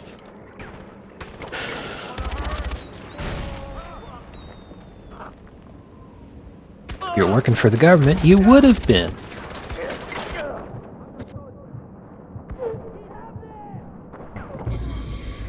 See, this is Oh man, I love this response to the fucking the Kojima tweet. He's like, he literally says he skipped Falcon and the Winter Soldier. How is that Marvel's fault? And everyone's all like, so you're supposed to watch a TV show so that you can understand what's happening in a movie? Yeah. The amateur film reviewer I used to watch, he used to really, really hate Marvel. He's come around on it now. He actually thinks it's pretty good. He's warmed up to it. But that was like his big complaint. He's like, why should I have to watch all of this just to acclimate myself to what I want to watch? Like, I like Iron Man. I want to watch the Iron Man movies, but I don't care about Captain America. I really don't care about Thor. I don't care about Hulk. Why do I have to watch all these other movies just so I can, like... Why do I have to do all this homework, you know? And I understood that perspective. I think that there was something to be said for that.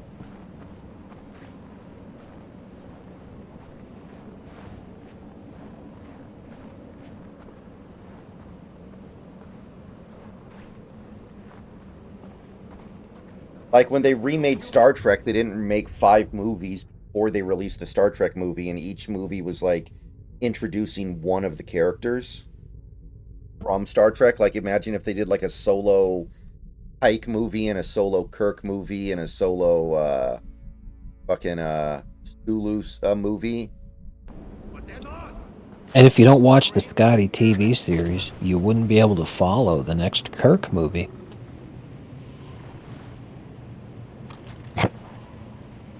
Jesus. Like, I remember back in the day, he watched and reviewed Iron Man 2 right after it came out, and in his review, he hated it, of course, because that movie's terrible. But he was like, so what was up with Sam Jackson with an eye patch? Why did he show up in the middle of the movie? What was he doing there?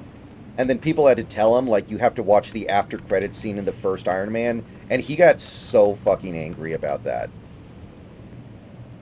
He was like, are you fucking kidding me?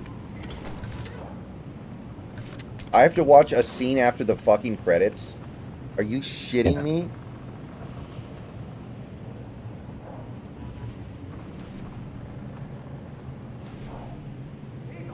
Do you have any recommendations of new TV shows or movies to watch?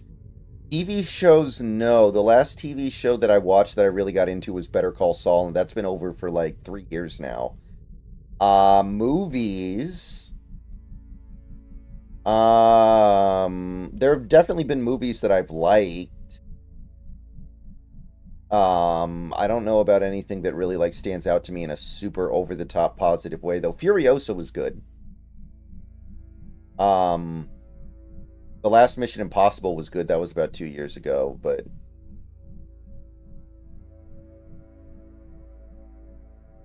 I still need to see Nosferatu. Yeah, I'm excited for that one.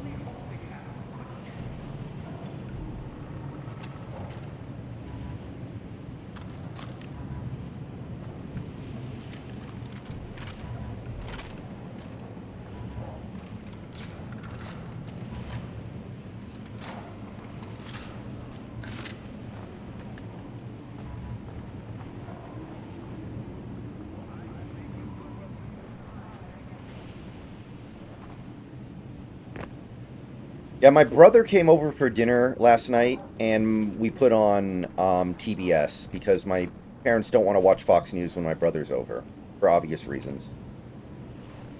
And TBS was doing, I think it was a Star Wars marathon. I don't know if they actually marathoned the whole series, but they were up to The Last Jedi, and then immediately after they did Rise of Skywalker. I still think that Last Jedi has some things in it that are good. I know there are some things in it that are bad. There is some stuff in there that I think works well. But as soon as Rise of Skywalker comes on, it's just so deflating. Like, I cannot believe that was what they came up with. Something that genuinely unwatchable. Just so incredibly lazy. It truly is impressive. Like, J.J. Abrams literally wrote, like, a side plot for a fucking Ghost of Tsushima side quest and made a movie out of it, it felt like.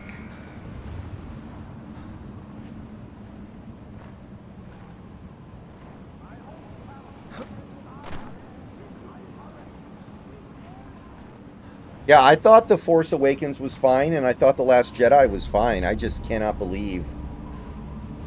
Like there's zero effort in Rise of Skywalker. I think that there's clearly effort, even in the stuff that I don't like, in Last Jedi and Force Awakens. There's no effort in Rise of Skywalker.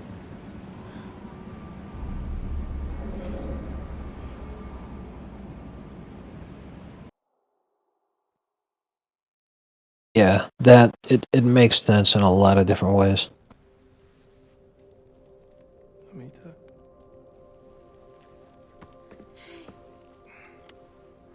He's up. Congratulations, you're officially the luckiest man I know. I searched for you for a week in enemy territory. It's a good thing we found you before you froze to death. Where's Sabal? Probably doing I couldn't what even was best. imagine. Sitting in a dark room praying to dead gods for your safe return. Yeah. I've been watching you for 3 days, but you're awake now. So they're doing another Jurassic Park movie. It's going to be Jurassic Park 7, I guess. I have to go. There's still a war And going on. it's specifically said in the trailer they are going to an island that was kind of used as like the dumping ground for the original Sabal Jurassic was right Park about one thing. for the most dangerous dinosaurs they Golden Pass made. needs you. And I'm happy. And yet they still take a kid with them. So that's going to be really interesting to see how they justify that. Because it Yeah, made that's- sense why the kid was there in the first movie. Or the kids, excuse me. Like, that actually Right. made sense.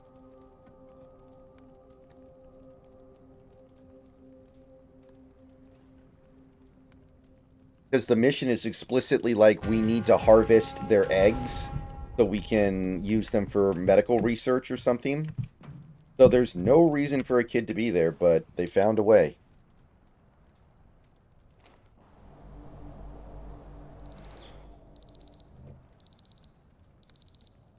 I can't believe they only got one good movie out of that franchise because, you know, people love dinosaurs and stuff. How is it that they make one all-time great movie and then it just completely loses its way?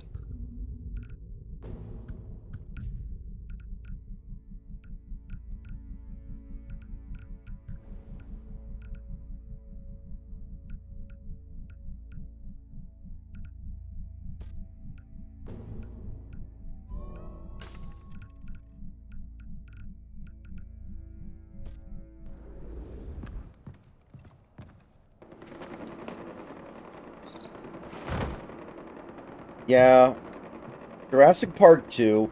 I think 3 is better than 2, actually. I liked 3 more than 2. They're both not very good, but I think 3 was better than 2. It had William H. Macy in it. It was more focused on just being a fun movie rather than trying to be cerebral in ways that were brain dead. Oh yeah, the first one, of course. The first one is the good one. Like, imagine if they made Raiders of the Lost Ark, and then every other Indiana Jones movie after it wasn't any good. Like, how do you fuck it up that quickly? What's it called? Hot rocks. Yeah. You won't even notice that you burnt a hole in your crotch. My what? Oh, shit. I don't really feel much of a buzz. Oh. You must be building up a bit of a tolerance. That's right. I need a bit more of the secret ingredient.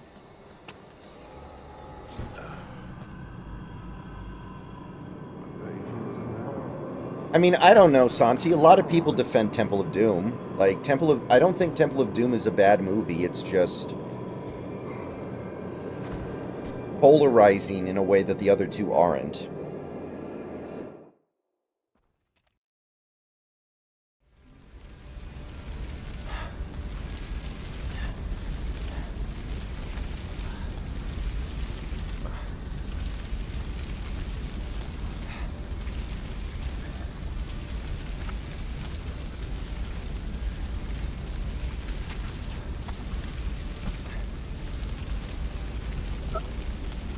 Jesus.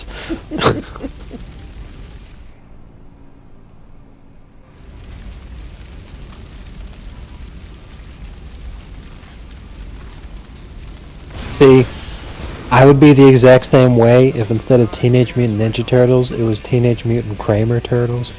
You remember that one? Yes. Teenage Mutant Turtles. The N-word! Do you know what the N-word is? Yeah, actually, Santi, we've talked about this before on stream. Snax's favorite is actually Temple of Doom. Yes.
So fucking Kai Cenat actually rented out. You remember the garage in The Dark Knight, that set where it's like it was basically his Bat Cave underneath Wayne Manor? That wasn't actually the Bat Cave. It was like Kai Cenat actually rented that set out to do a marathon of the Arkham games in. How much money does this fucking guy have? Jesus. He's the most popular streamer in the world right now, so however much money that is.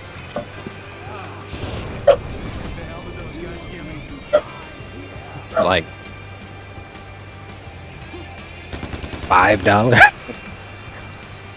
No, I'm just kidding. I mean, that's always been big money, but the difference between him, who's black, and other popular streamers who weren't, is they wouldn't piss away money on doing something retarded like that. You know, like PewDiePie and Ninja and well, they Dr. would do it if Disrespect. they felt like it would be profitable to them. I don't know if this is going to be profitable to him, but maybe. I don't know.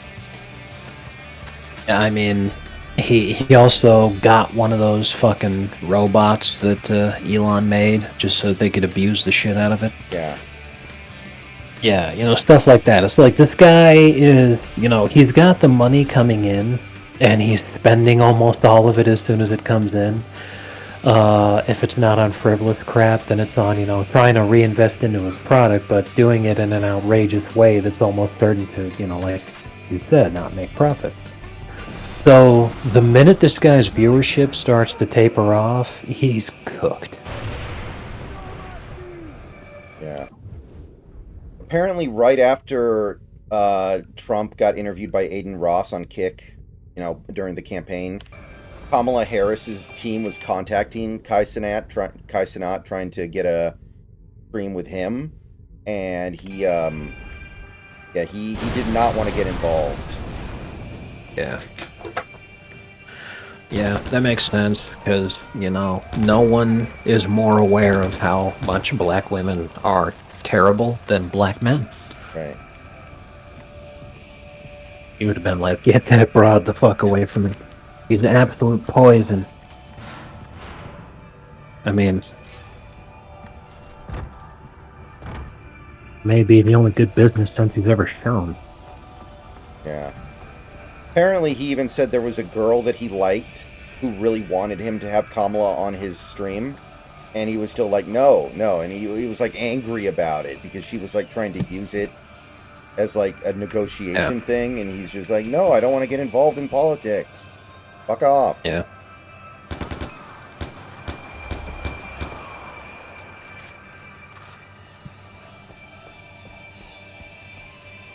You know, it's funny because it's like the picture you showed me earlier.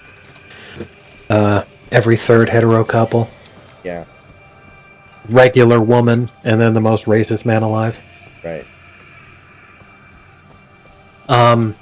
The reason I'm bringing that up is because, you know, like, I have no idea about Kai Cenat's politics, and I don't care.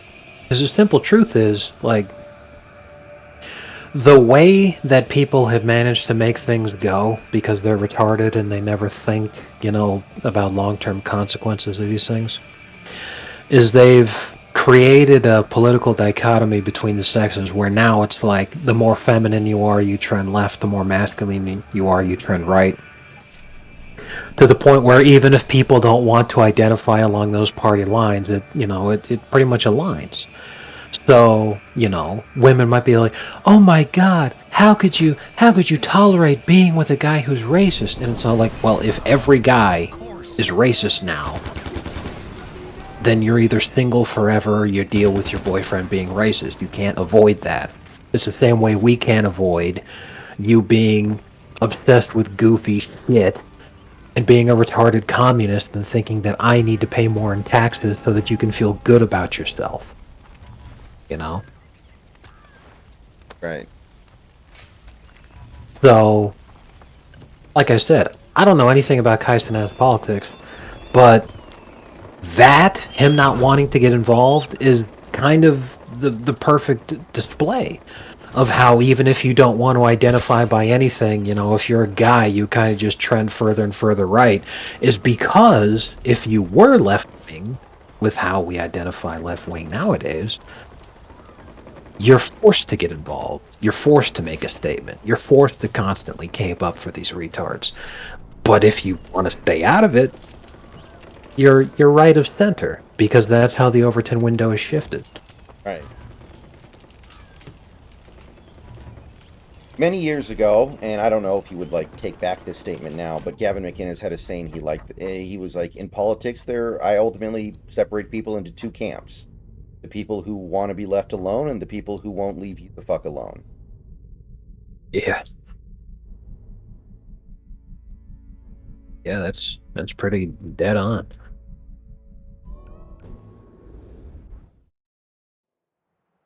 Alright, so you said you wanted to go to bed sometime around 9:30? Yeah, I'm literally brushing my teeth right now, getting ready for bed. Okay.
Dude, I swear to God, if I see the fucking cave diver image one more time on X, I'm deleting the app. Wait, what? If I see the fucking cave diver image on X one more time... Which one is that? I don't have a clue what you're talking about. It's like the diagram of the cave diver who gets stuck upside down in a cave when he's crawling around in there. No, okay, I know exactly what you mean. Yeah, it's because there was another one of those that happened recently, except instead of dying, they were rescued. But it's just people being shocked that they're that retarded. Yeah. You have something for me? I do. All right. Anyway, yeah, I'm gonna head on out of here now. All right, man.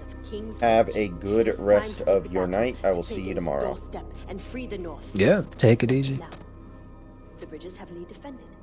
The main gate is made of blast-resistant concrete. Forget C4 or conventional explosives. The defenses will shred any frontal attack. So what do we do? I have a plan. There's a convoy with a chemical truck. I want you to secure it, drive it down their throats, and blast open the gate. It'll take us into the north, and you'll be one step closer to Yuma.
Yeah, I liked Rogue One a good amount. I think that one's good.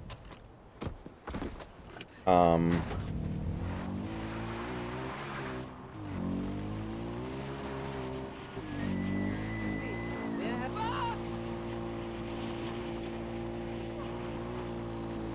know why it's so hard to maintain that level of quality. It's not that good. Don't know why it's so hard to maintain that. Like, I thought Solo was about average, which, you know, that's not a bad standard to try to maintain either, but still, like, why can't you do a little better than that?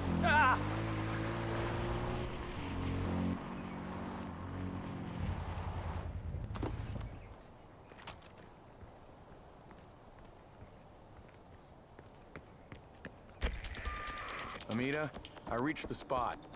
I'm ready. Ajay, it's good to hear your voice. I was starting to worry. The convoy should be coming in from the southwest.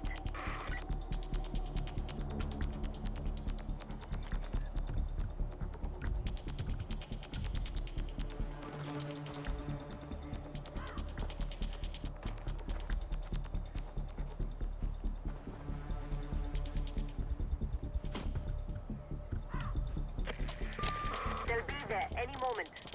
Good luck.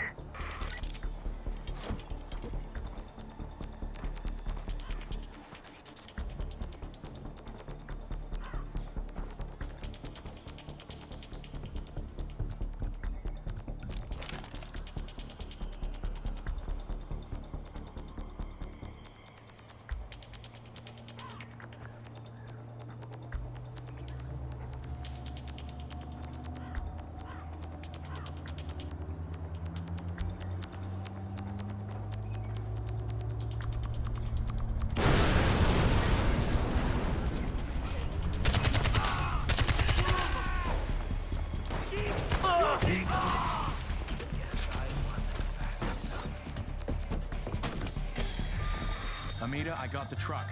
I'm heading to the gate. Ajay, this is the closest we've been to the north in years.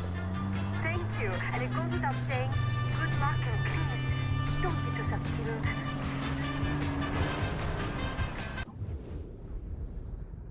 I liked Rey, I just wish they didn't fuck her up so much in the last one.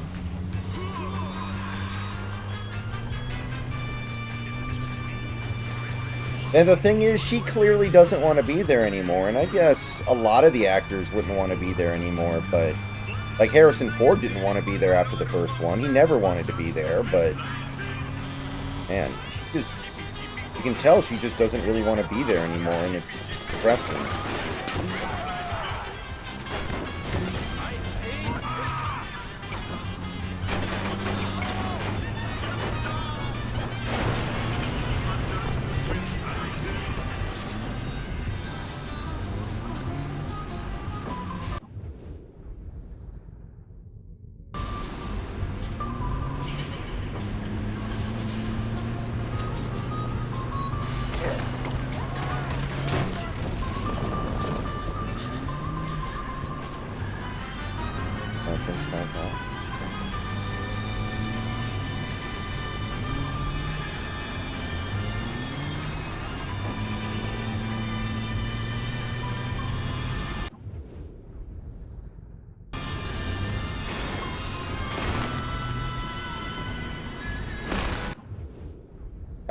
She was in Murder on the Orient Express's sequel, I think. She was in something... I can't remember everything, but she's been in stuff. For sure.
Well, not anymore. I think she was. Give me a second, guys.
Alright,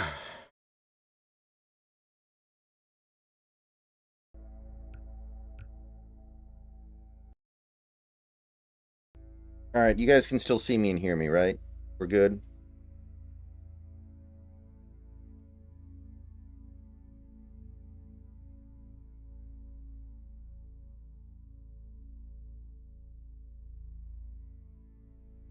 Yeah, okay. Alright, so I'm gonna finish this mission and then I'm gonna go. I might do more Astrobot tonight. I'm not sure yet. We'll see.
Watch my back.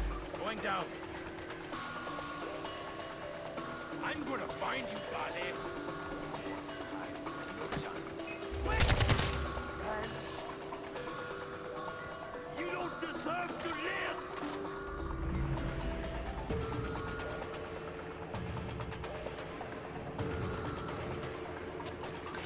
He can't stay there forever! Get him!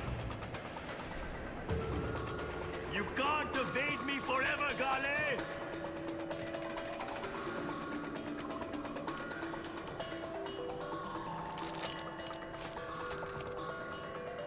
Man, sure something blew up!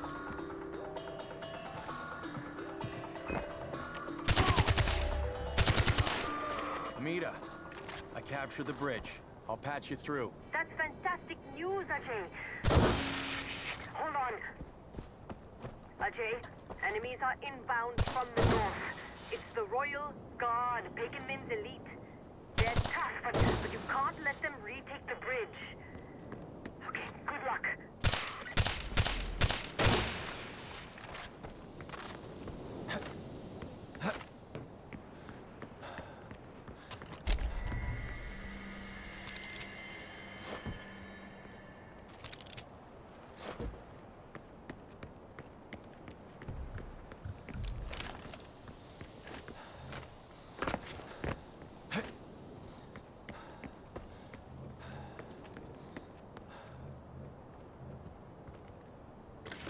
Attention, people of Kirat.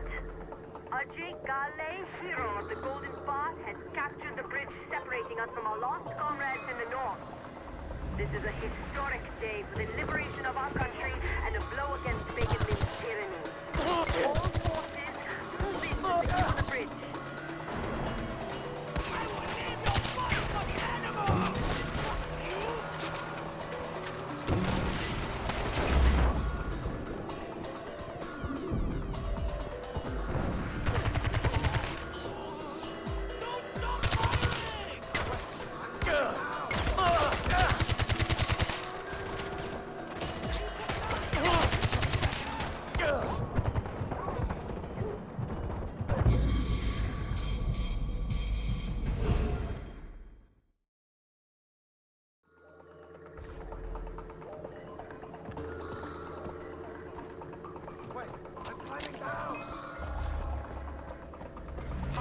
Beneath our position.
Fighters are almost at the bridge. They'll secure it. Rendezvous with them. You've struck a resounding blow for freedom.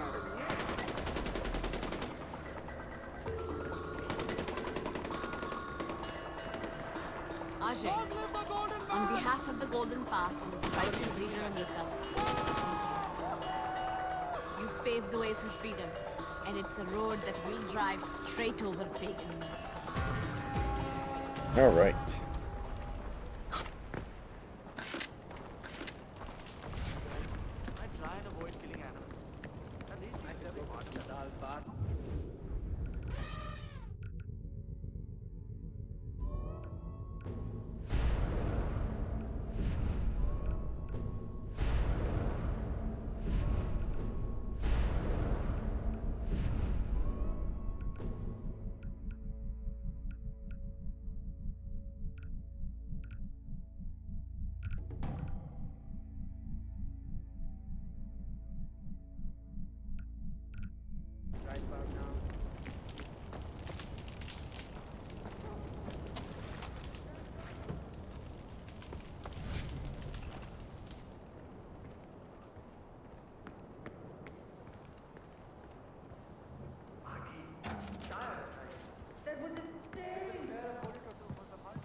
They didn't want to do that.